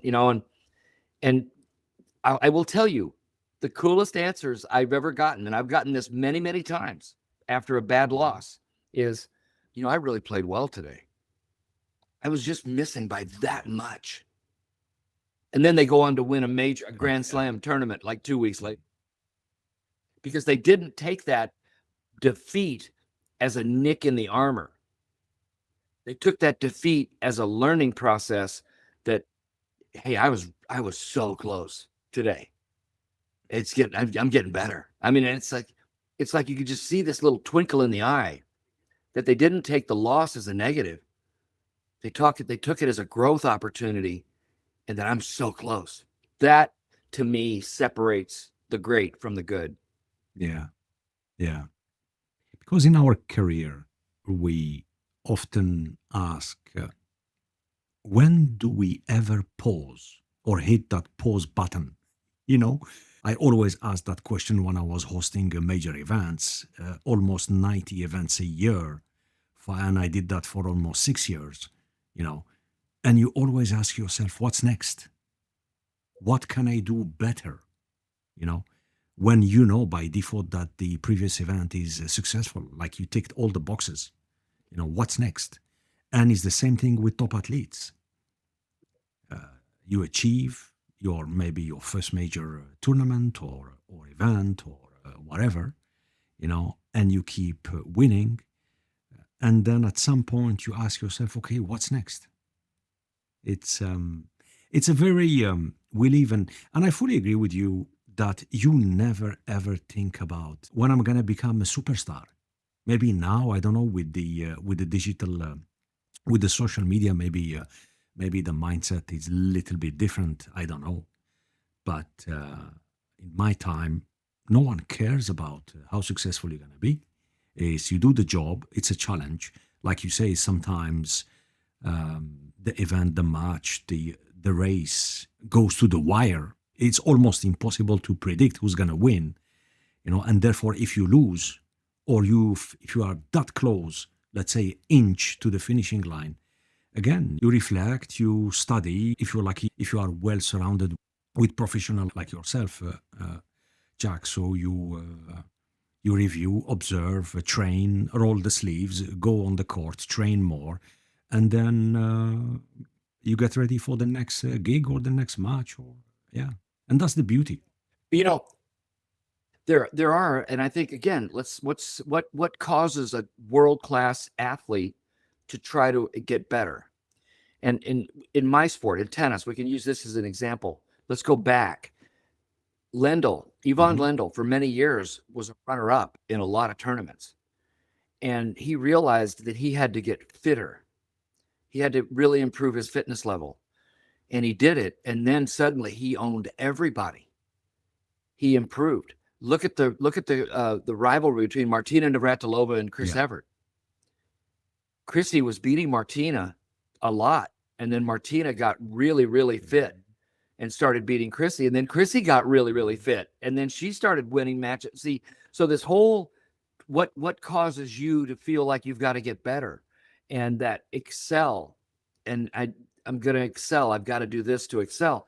Today in tennis, we have this rivalry between Sinner and Or Alcaraz. if we And go it's a a little bit, beautiful rivalry. or if we go a little bit back, like John McEnroe, Pete Sampras, and Yeah. what was the other one? Agassi, Agassi, Andre Agassi. Agassi, Yeah, Chang, and Tang. that was the French player. What was his name? Ah, Well, yeah, Yannick Yannick Noah. Noah. Yeah, I mean, Yeah. and these guys, for I don't know. For me, maybe it was one of the best period in tennis. You know, uh, but Well, it was. I mean, when you think about the Borg era of coming out and then suddenly, the armchair coaches say Borg's never going to be able to mm, play because of this forehand he uses. It's really unorthodox. Well, seven French Opens and five Wimbledons later, or six French Opens, I can't remember how many, but five Wimbledons in a row, he did yeah. pretty well. I mean, so the armchair coaches are they start criticizing because of a technique Mhm. difference, and then you see Agassi, who has some problems, personal problems, falls off the tour, but then fights and He gets gets back to yeah, number one in the world. What a yeah. comeback story! And then the Michael Chang story, where at 17, he comes from 21 in the world to win the French Open. Um, I mean, there's just all these stories of what the path was to excel. And it comes down, I mean, it really does come down to what we said earlier, being able to excel at the right time and understand that pursuit of excellence and getting better Mm. of what you're in control of, getting better at what I love to say to athletes I work with today, control the controllables. Whatever you're in control of, get better at it. Yeah, yeah. Whether it's movement, your fitness, your mental toughness, how you strike the ball, whatever it is you're in control of, get better at it. Mm. Yeah, yeah. For sure, we're gonna come back and talk again about the actual tennis players, the stars that we know today, and and God, Yeah, how much pleasure or entertainment we we got from them. So yeah, and I it's keep know. going, and it's not only with the men, the ladies. It's fascinating. It's Oh, I love. the ladies' game is Yeah, incredible it right is. now. It is. It's fantastic. Really love it. You know, and the beauty as well. It's they inspire young girls. You know, to play tennis, to join a club, a team, and which is fantastic, amazing, really. Yeah, they really do. And it's a one of the Yeah, hardest sport. It's one of the hardest sport, and there is no guarantee that you will not get injured. So yeah, that's right. yeah, yeah. Well, especially changing, court surface levels. Movement is different. The athletes are bigger, faster, stronger than they've The ever been. equipment. Yeah. And then that was the blessing that I had, was to be involved in all that. Because when I got involved in sports science, I mean, I was able to work with companies about equipment Mhm. design, and with shoe design, and suddenly then I'm involved in the fitness training of the athletes and the nutrition of the Nutrition. athletes, Yeah. and I got to see all that transformation Yeah. of training, the whole psychological edge that was brought into it from a sports science Mm. perspective. And what a joyful time to be in sports Mm. science when I was really involved Mm. in it. It was really And Jack, fun. after a serious tennis injury, do players often do they have to change their technique post rehab? Sometimes. Oh yeah, Right. sometimes. I mean, you know, um, it sometimes doesn't have to be too Mhm. drastic, but yeah, I mean, with Stan, for example, Stan Smith, he was kind of over supinating back in Mhm. here, and we weren't able to see that with the naked eye, but in high speed film, I could see it. Right. So I was able to work with him on calming down this and not getting him to over supinate in the back here, and it took all the pressure off his elbow. Right. Yeah. So that's a minor technique change that we were able to Mhm. see. Um, there's minor things you can see all the time. Mhm. Mhm. And that's why all these professional sports teams now have all these mega $1 million video Yeah. budgets. Remember when I was doing this, there were no video Yeah. budgets. Video didn't We exist, did. Sid. I Yeah. was in the dinosaur No, quite ages. often, a long time ago, when we do technique analysis and things like that, we has to use these pictures. We call them in French. I'm not sure what's the correct name in English, but in French, what's called a kinogram. You know, you pile up all this. Stop action Sorry. photos. Stop action Yes. Here we go. photos. Yeah. So a Sequence. sequence of Yeah. stop action Yeah. photos. Yeah. Yeah. So and now with all what is available from a technology standpoint, it's just amazing. Oh, it's It's incredible. incredible, yeah. Yeah. Jack, you made the bold decisions in your career, including giving up tenure, which for many represent It, security. And in your book on chapter 6, which I like, with the line from T.S. Eliot, again, I don't want to give too much to the listeners, but let me tease, let me, yeah, yeah, please. yeah. So you start chapter 6 with a line from T.S. Eliot, and I quote, "Only those who risk going too far can possibly find out how far one can go." So, how did that idea show up in your life at that moment? Well, the example you just gave, I was tenured at the University of Illinois. Excuse me. Tenured, which means you basically have a commitment from the university for a job for Mm. life. And the reason is for academic freedom, so you can be free to do your research and not be worried about a job and so on. So I had the commitment from a Big Ten university. Remember, my father was a public school teacher. So here his son has now achieved tenure. And I had a joint appointment, Sid. Yeah. I had a joint appointment in what was called what is now kinesiology, and also in bioengineering. Now, Illinois is one of the top engineering schools in the world. So I was an associate professor in kinesiology and also in bioengineering. And I was offered the director of player development job at the Harry Hopman Saddlebrook International Tennis Program north of Tampa, Florida. And they offered me a 3-year contract. And I said to myself, I rationalized, okay, this is serious. I'm going to give up. I'm going to quit. I'm going to resign, give up tenure. But it's a it's a 3-year contract. If it doesn't work out, I can always get back into academia. Maybe not at Illinois, but I could get back into teaching because I was accomplished. So in my mind, it really wasn't a big risk. It was a moderate Right. risk, but it was a risk towards something that would help me build my tennis career Mhm. and to really get involved in overall player development more at one of the world's largest camps under one of the most prestigious names in coaching, Harry Hopman. And yeah, I jumped. I quit. I gave up tenure. Yeah, yeah. I That know. yeah, yeah. You use the term achievement addiction. What does that really Mm-hmm. mean?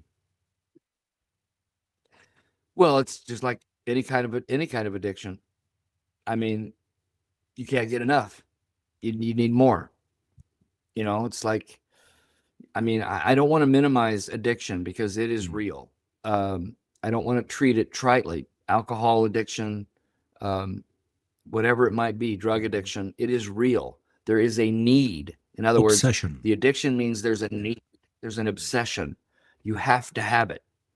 And I don't want to treat this lightly, but the achievement addiction, it was for me, it Mm, was like, okay, I became the National Teaching Professional of the Year. mhm, mm, Okay, great. I've been recognized as the top tennis teaching professional in the United States. Okay, mhm. what's And next? looking back, I mean, honestly, that was, yeah, sorry. And looking back, were you chasing excellence or chasing approval or maybe both? I think I just wanted to get love from my dad. I After think all these years? the achievement, yeah, the achievement was just it was a vehicle to try to get dad to love me. But I didn't understand that that was almost going to be an impossible because he didn't have the skills to love. My dad didn't have the skills to love someone. And we were able to reconcile, as you know from the book, we were able to reconcile the last 10 years of our Mm, life. And I forced him to say the words, I love you. And he would then say them before I would. But he, I don't think he had the skills. So I was chasing something that the person that I was trying to get it from wasn't able to do. He wasn't able to love me. He loved me in the best way he could, but he wasn't able to give me the love that that I was striving for. But you see, I didn't see that as a young man or as a middle aged man. I didn't see it. I still wanted it. I still wanted him to with love you, me. yeah. And Yeah. that's, for whatever reason, that stuck with me until my mid 40s. Re- I heard the words I love him when I was in my mid 40s. yeah. Reading your story, it feels like every achievement was almost a way of asking, how am I doing now? 100%. I think I say that in the Mm, book. How am I doing, mhm. Dad? I get an endorsement. How am I doing, Dad? I work with Stan Smith. How am I doing, Dad? You know, I travel all over the world. I went to 52 countries. How am I doing, Dad? I'm on the largest speaking circuit in the United States. How am I doing, Dad? Yeah. And it was like, how about that? Yeah. Let's shift gear and talk about, again, based on your journey. You shared a powerful story about being hospitalized and feeling alone despite your success, which you highlighted earlier. What went through your mind during those moments? Fear. Death scared me a great deal. But emptiness, is this all there is? Is this it? Um, Loneliness, because it was like, wait, people know who I am, but nobody's coming to see me. I think all those emotions came into play. And that's why I figured I had to figure this out. And I started with the faith piece because it was what I had control over. I had control over how I viewed faith in my life. And I knew I had been introduced to it by my mom I just hadn't done my part yet. I needed to go deeper. And that's probably the best thing that came out of that was me forcing myself to go deeper in examining my faith. It's very interesting, this notion of fear, this notion of being afraid of what's tomorrow, what's next, even if we have financial difficulties or within a job or even within our families or raising kids. You know, we always Mm-hmm. have in us this fear, not knowing Mm-hmm. or trying to do our best to minimize. I will not say kind of risk, but always this fear, um, feeling notion is always in us, you know. And Mm-hmm. and this is from yesterday, Sunday's Easter Sunday. Yesterday, one thing that really struck me is, I mean, I don't want to go deep into scripture and and what happened, but the resurrection. Jesus, he said to the woman in the cave, "Do not fear." And Mm-hmm. that sentence, and he keeps saying that in the gospel quite often. Do not fear. Mm-hmm. Um, yeah, it's look. We can talk about this. Well, can you imagine? Yeah. Can you imagine? I think about this often in the Easter weekend, Palm Sunday to the Last Supper to the crucifixion to the resurrection. I think about this process. If you're a follower of Jesus Christ and you see him, you witness him die, you witness him shrouded in the burial cloth, you witness him put in the burial chamber, you witness him, the stone rolled across, you witness the Roman guards in front. And I've often thought, can you imagine what their life was like over that next 72 hours? Yeah, Talk about fear. Talk about the unknown. Talk about, I mean, they saw yeah, everything. They saw the absolute grotesque nature of the crucifixion. mm, They saw the Roman soldier put the spear into his side. They saw, they witnessed everything. Can you imagine the fear, the depth of fear and loneliness that they felt?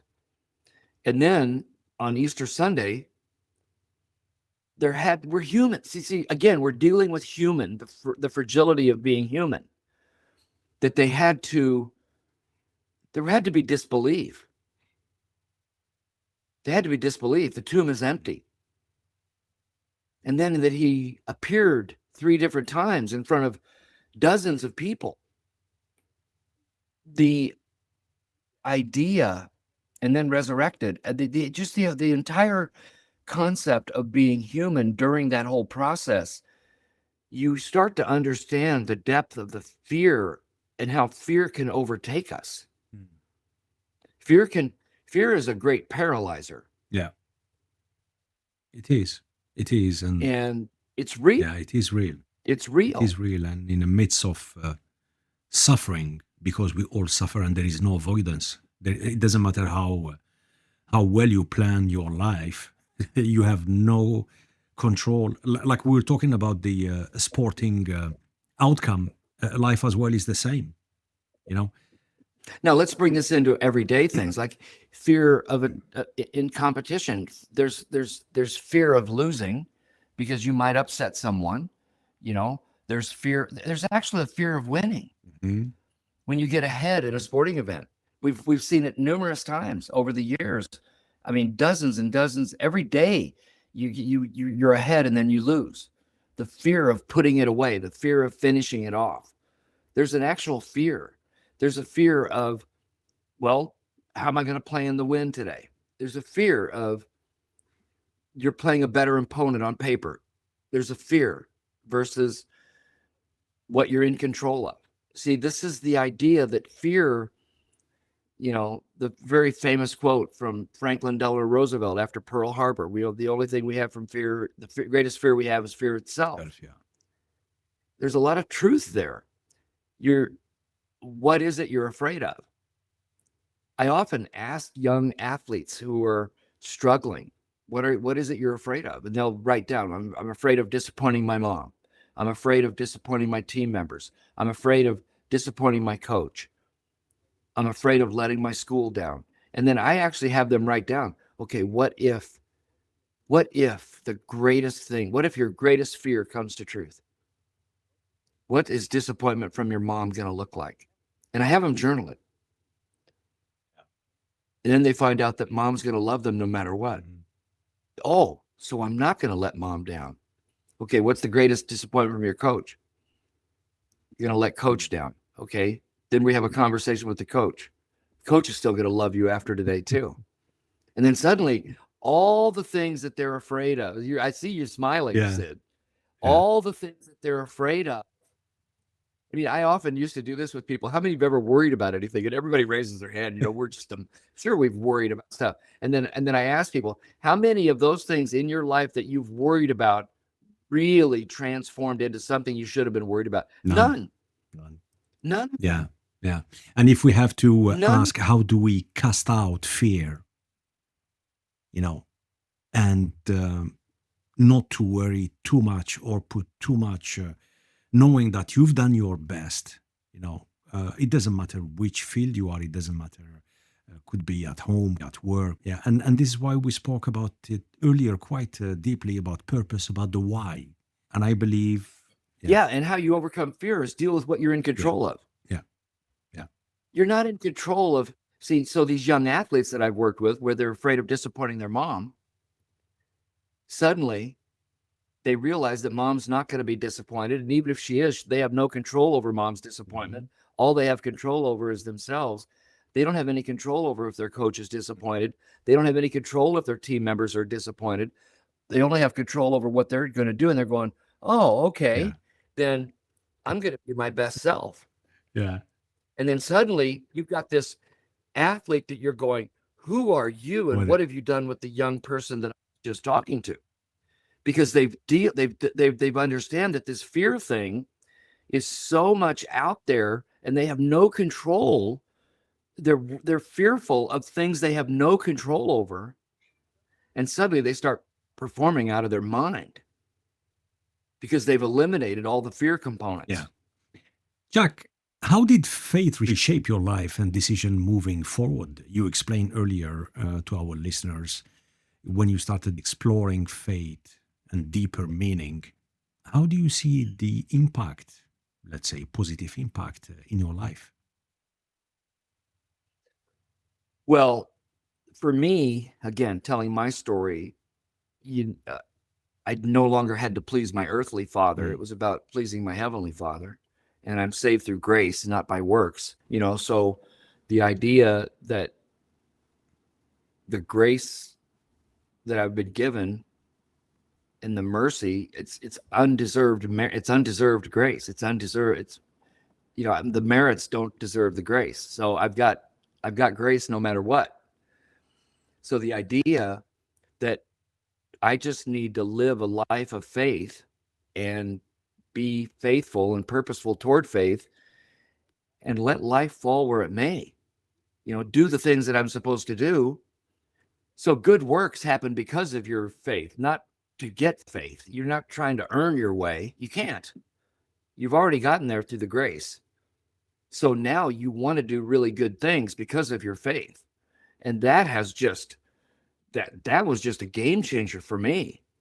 Because here I was, this young man, I was trying to do all these good works. And it wasn't to get to heaven, it was to please Dad.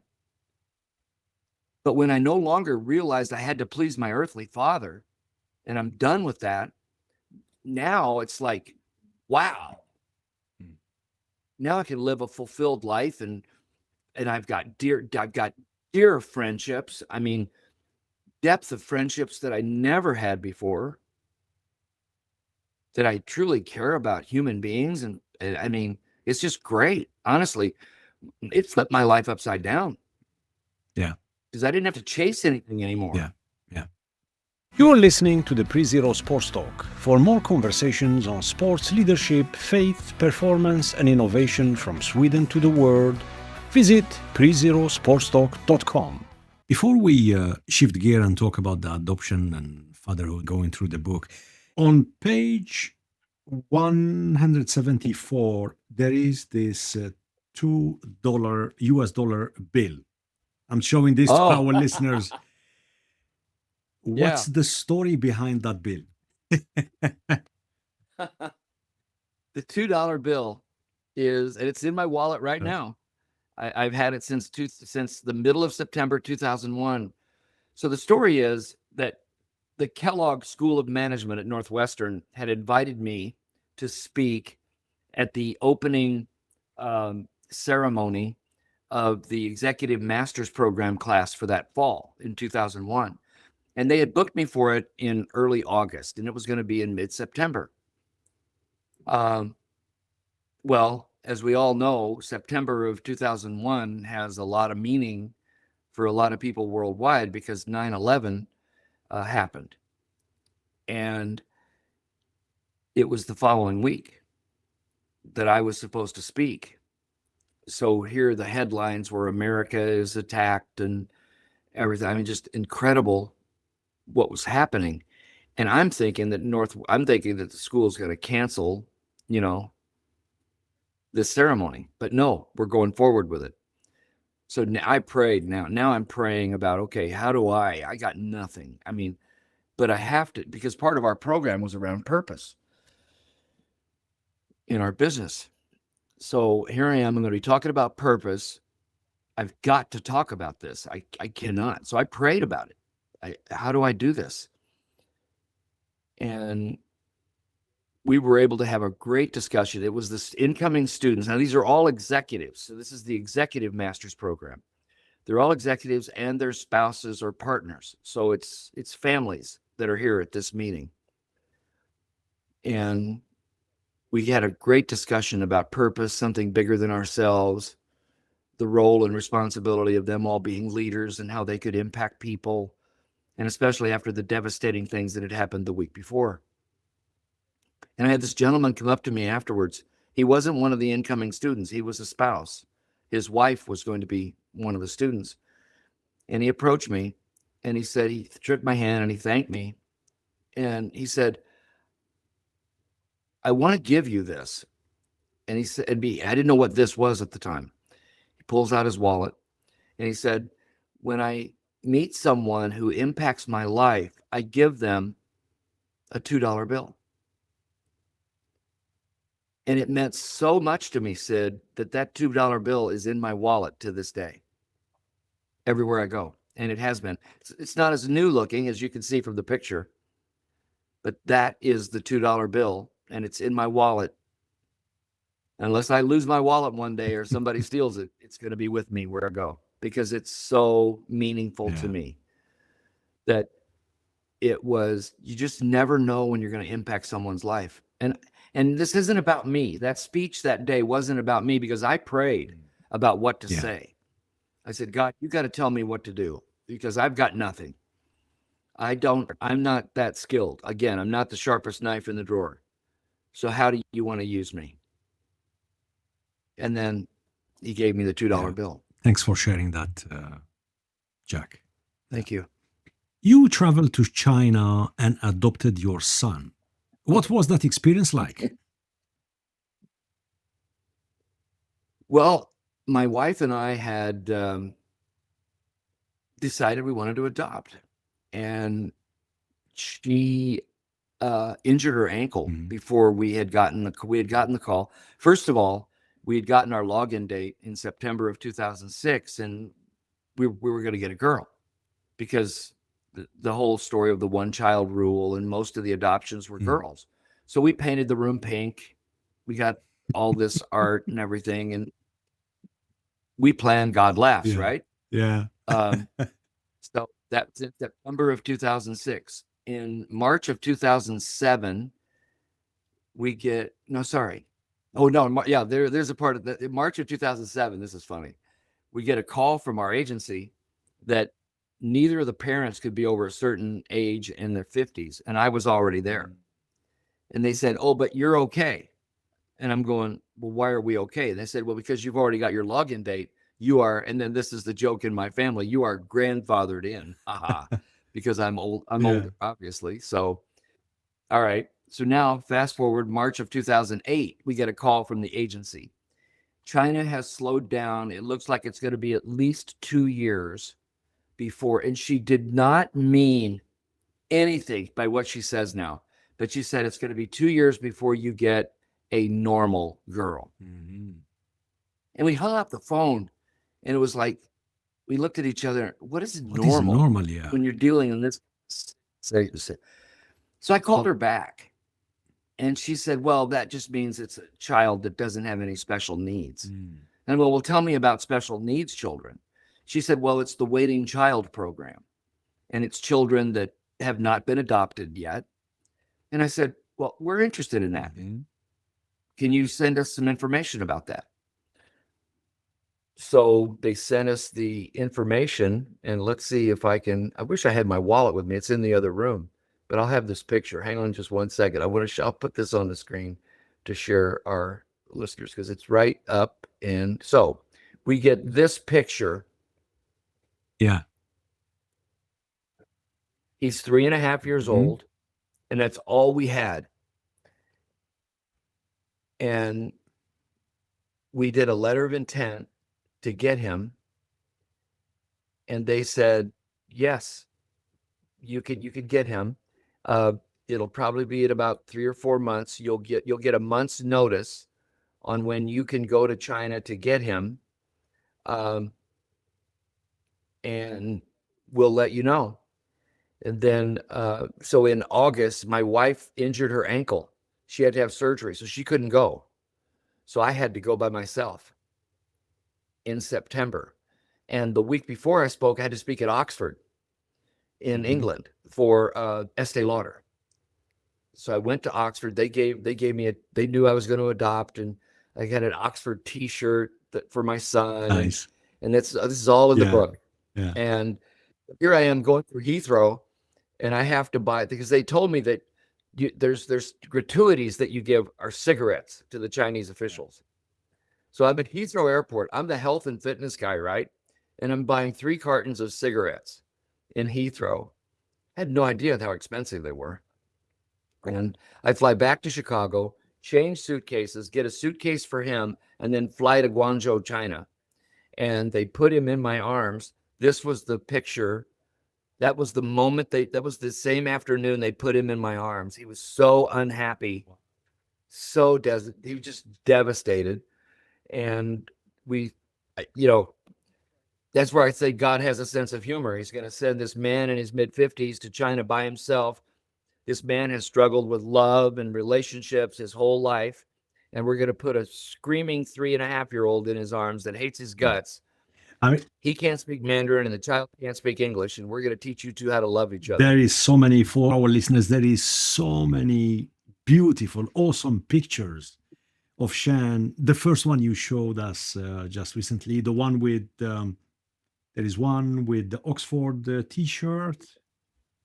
Yeah. There is a nice Yeah. one with the pajama, one with the stroller, which we're gonna show to. We're gonna put them on our video on YouTube and Oh, that'd be Spotify. great. Absolutely, Sure. but just amazing, absolutely amazing.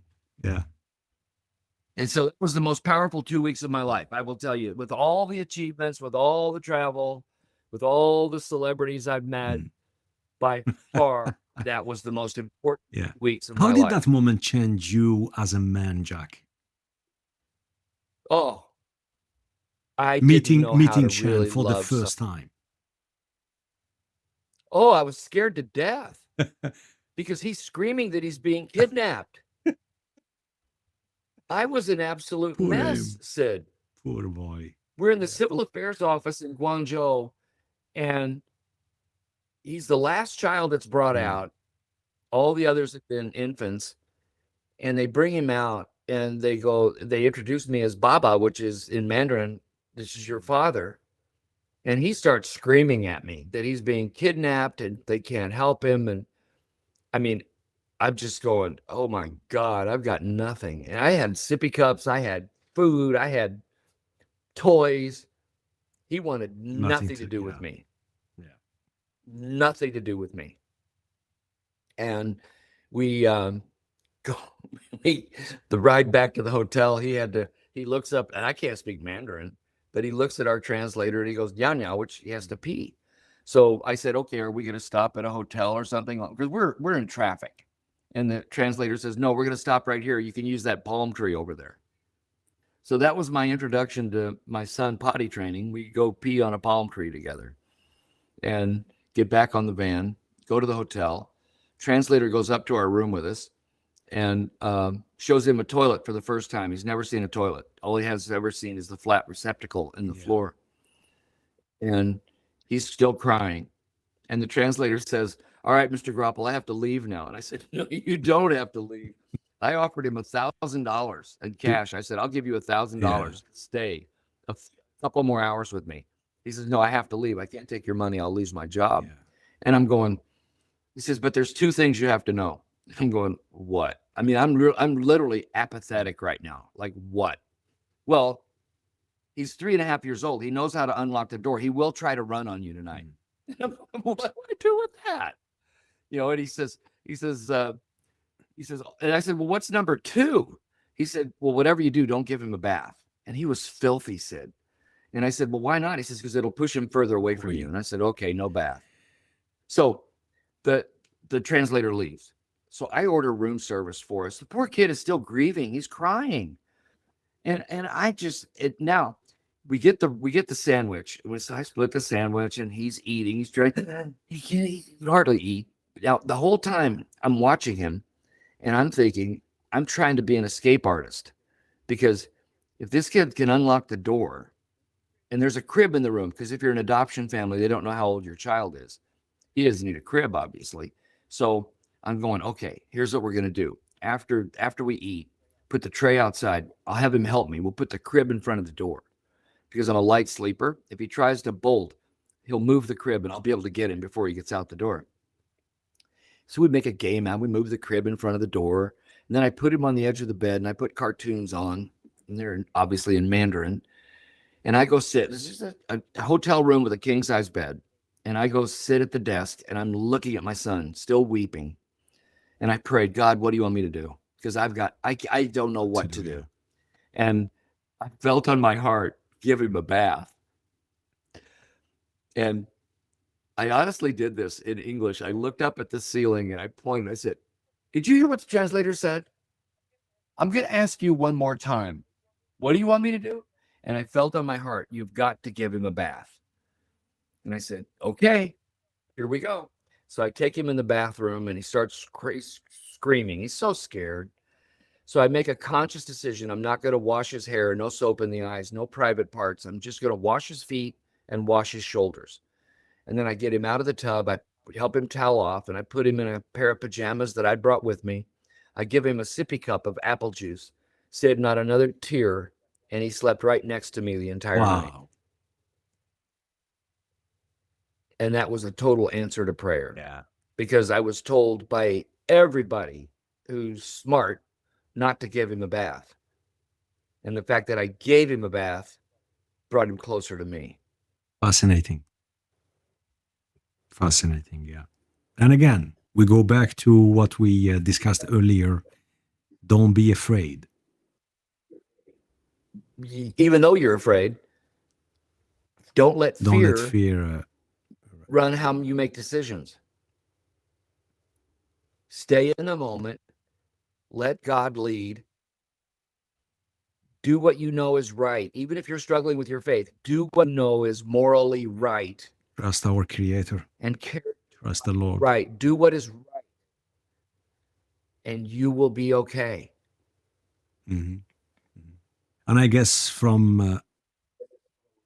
that moment, that first night at the hotel on that king size bed, your life has changed completely, or is going to change. 100%. And I had no idea because here I am in my mid 50s and I'm going, For as long as I'm on earth, as long as God keeps me here, and as long as God keeps him here, we're Mhm. together. This is my son. Can you? And, it's so funny. We don't look at each other. I mean, he's a Chinese. We don't even think about that. With every cell in each of our bodies, we are father and son. And his mother feels the Yeah, same way. yeah. We Can are, you tell me how was it we are the father. first week since you landed together in United States soil? How was the first week? His first week and yours, you and your It was wife. hard. It was hard. It was very hard because he'd been sleeping with nannies and foster parents. He'd never slept alone ever. So we kept him in our bedroom for quite a while.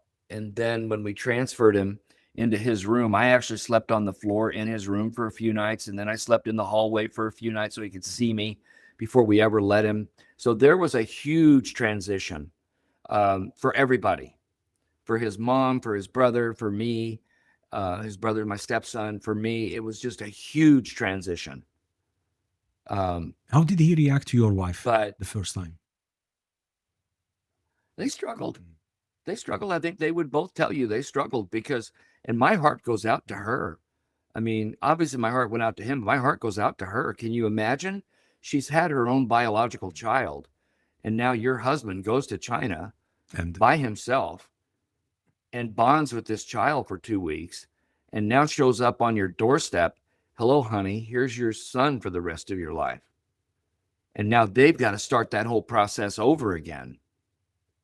So my heart goes out to both of them. It was hard. his first experience in kindergarten, for example, how was it? Well, good. He had to go to special. He went to a special needs Mhm, preschool because he couldn't learn English was so hard for because he had a cleft mhm. palate. He had a cleft palate and a cleft lip. So learning a new language was really hard.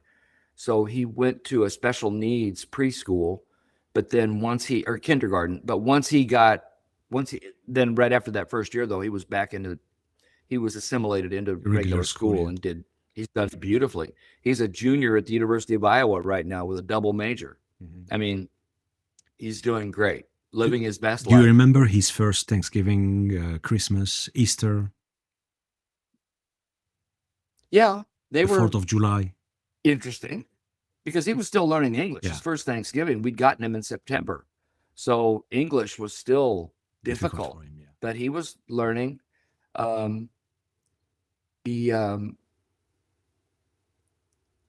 we tried to assimilate him into holidays immediately. So he got to, we didn't let people meet him too much because you're taught when it's in a foreign adoption to really let him connect with your family unit. Don't go outside the family unit a whole lot. So that first Thanksgiving and Christmas, if I remember right, again, my as memory serves me, it was just us. It was just our family. We didn't get in with other family for a few months, but it was beautiful. I mean, just beautiful. What is difficult, Jack? Coaching or raising a child? Talking about Well, they're fatherhood. different, but coaching, I mean, you're definitely a mentor. Yeah. With You're a I mean, leader, you're I leading a just had a team, track. yeah. And here you're Yeah, I leading a just had a family. tragic situation. From a coaching situation. I'll share this with I won't say any Mm. names, but one of my former players he was a difficult child. He was a difficult young man, and we butted heads. And the unfortunate part is, but I was still his coach. And the unfortunate part is he passed away just 10 days ago. And I was able to talk to him 4 days before he passed. And we were able to reminisce about how things had been tough Mm. uh, between us, but they no longer were. And I told him I loved him. And I told him that, I said, look, when I needed you to win a point, what did I say to you? He said, you told me to fight like hell, coach. And I said, what am I telling you now? He says, you're going to tell me to fight like hell. And I said, you got it. He said, you can count on me, coach.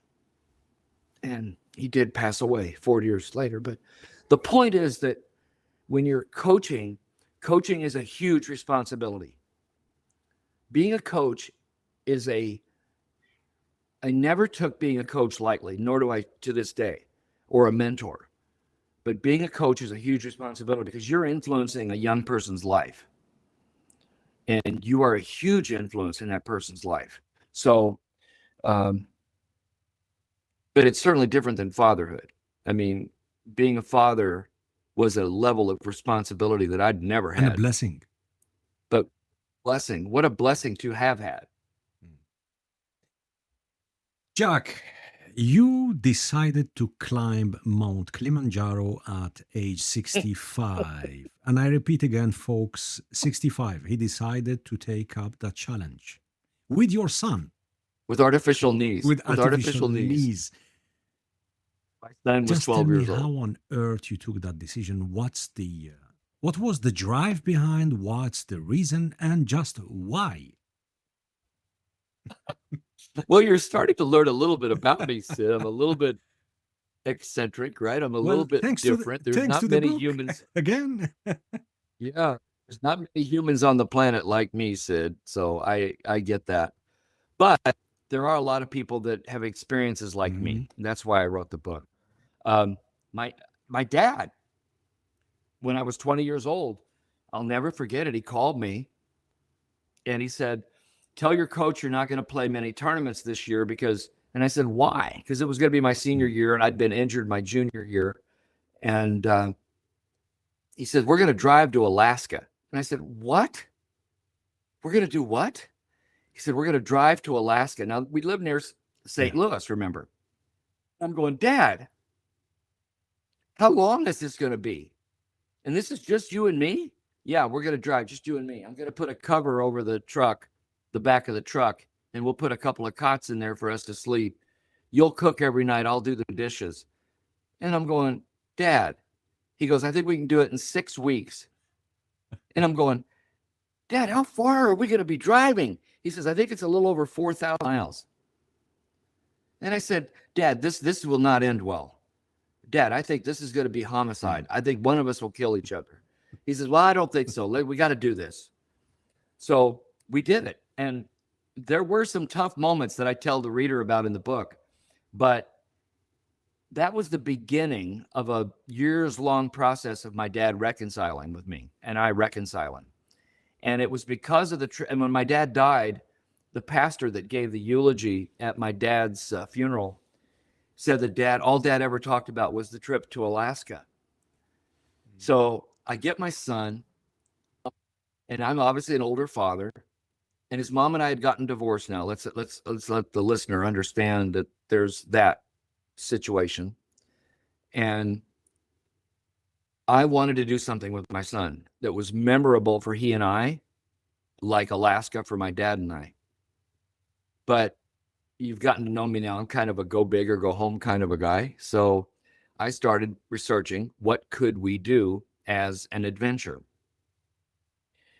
And I'd always had an affinity for Africa, by the way. I'd gone once before in tennis. I'd gone to South Africa and I loved it. Um, and I found that Kilimanjaro was the highest mountain in the world that you could actually hike, that you don't need any technical gear. Um, so I started doing a whole lot of research on it on my own. And then I said, this might be something cool. So I called his mom and I said, now we're divorced. And I said, "Hey, I'd like to do something with Shannon." She knew all about my dad in Alaska. She had known my dad. And basically I assured her that I would do everything within to keep him safe. And if something happened to me, that I would put there would be people going with us that would get him back to her if something, God forbid, happened to me.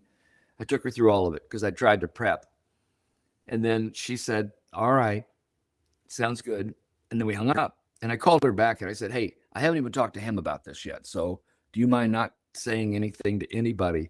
And her response was just precious. And I just think it's so funny. She goes, "What am I going to do?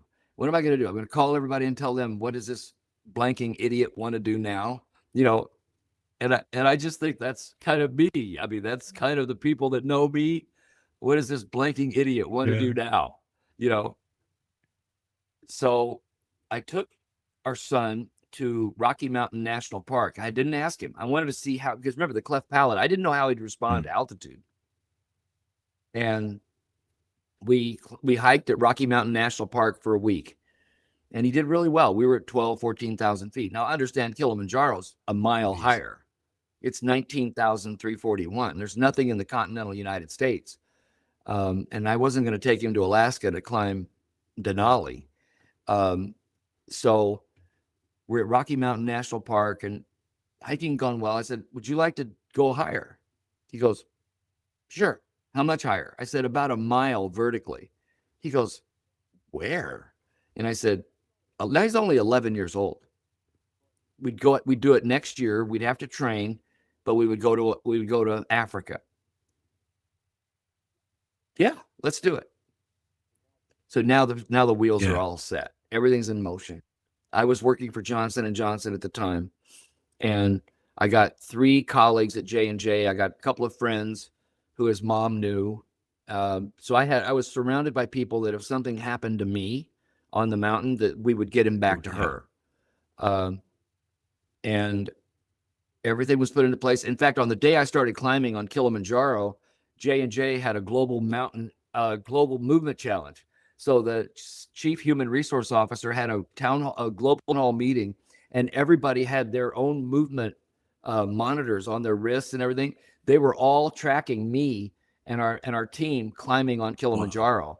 And then so I posted from Instagram each night. We had a satellite Mhm. connection that I posted on our progress on how we were doing. So I was under pressure from that too. Not only when I'm doing this with my 12-year-old son, I've got 140,000 employees at Johnson and Johnson following Yeah. me to get and our team to do this. And for those that are watching, I've got a picture, and there's pictures of me at the book or in the book if you decide to read it. But yeah, that was an amazing 8 days. We were on the mountain for 8 days, and I took a tennis racket and ball, hit the highest volley on planet Earth at the time. That was Yeah. fun. Took the racket out of the bag. The guides didn't know it was, they thought it might be a weapon. They had never seen a Mm. tennis racket before.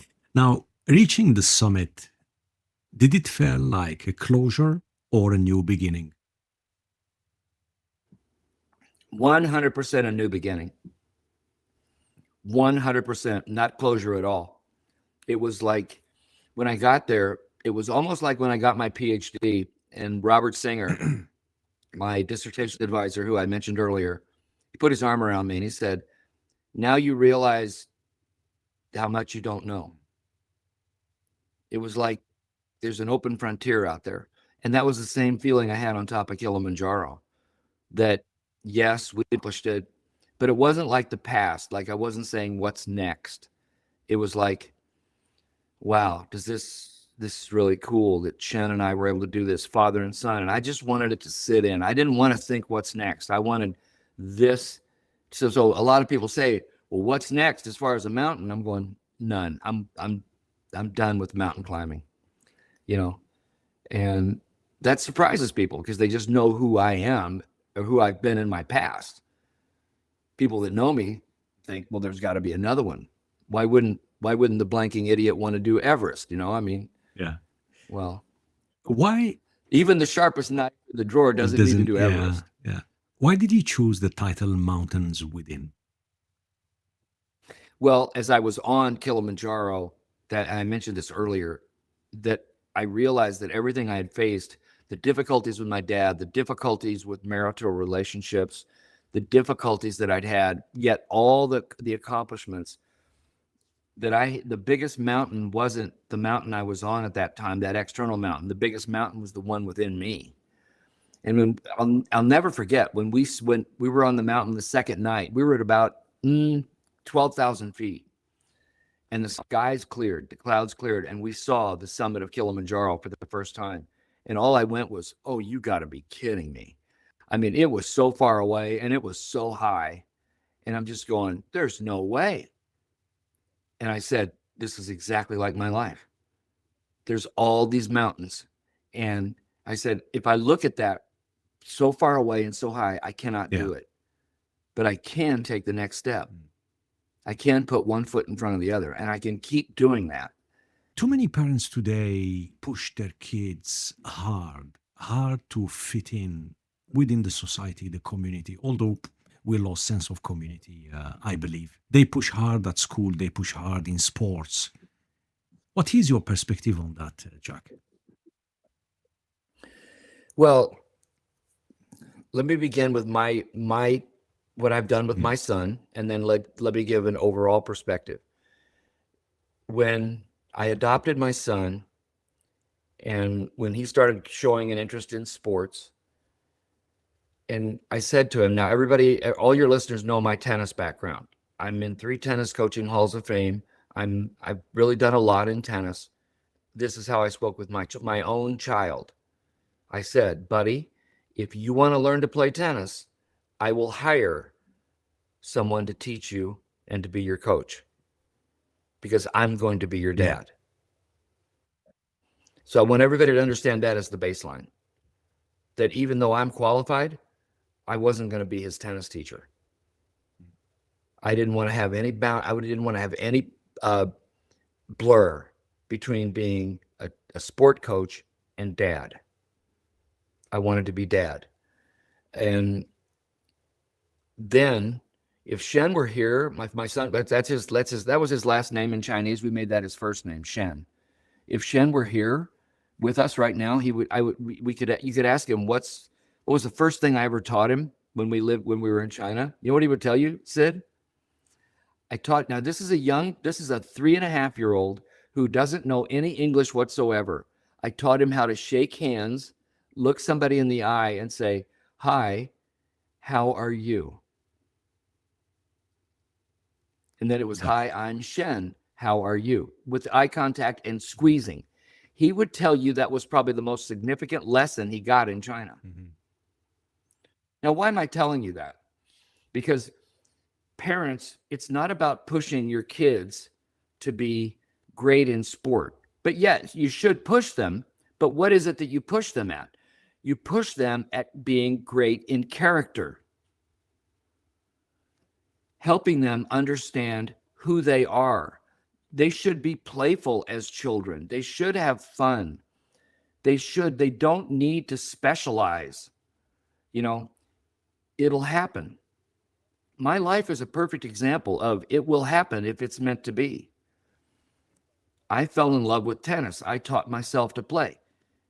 My parents probably couldn't afford lessons for me.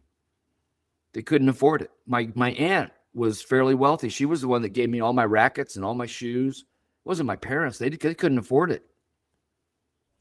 Um, I'm not a big fan of pushing in sport.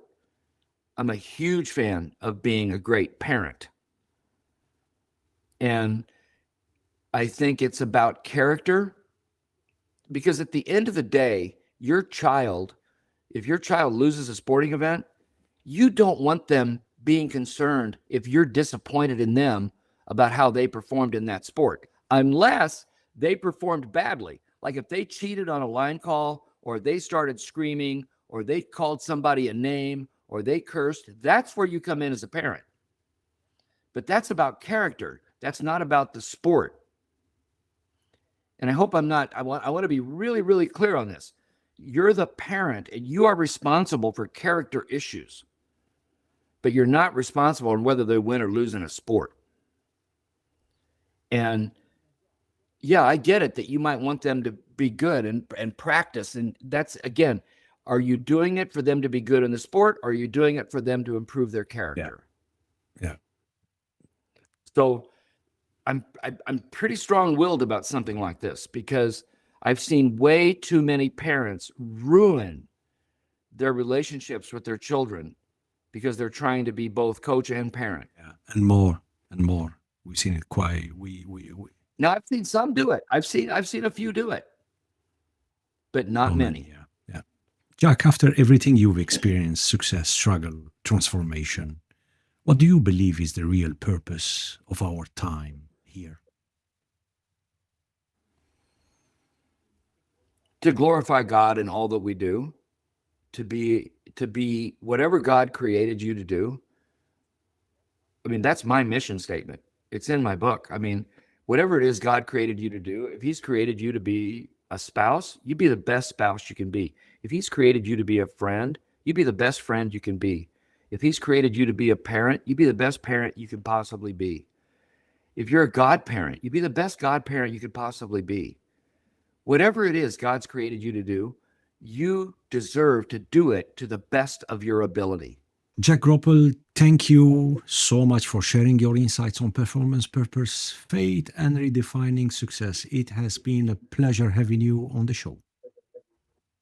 It has been my privilege, Sid, and I'm honored that this is your 100th episode. It So is. honored. And on that, to our listeners, please order your copy today, Mountains Within, on Amazon.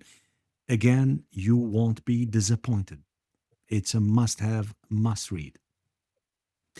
And I leave you with a few words from the one and only Coach John Wooden about success, because we need that and we can use it in our daily life. Success is a peace of mind, which is a direct result of self satisfaction in knowing you did your best to become the best you are capable of becoming. Thank you for listening and see you soon. Thanks, Sid. We want to thank you for joining our show.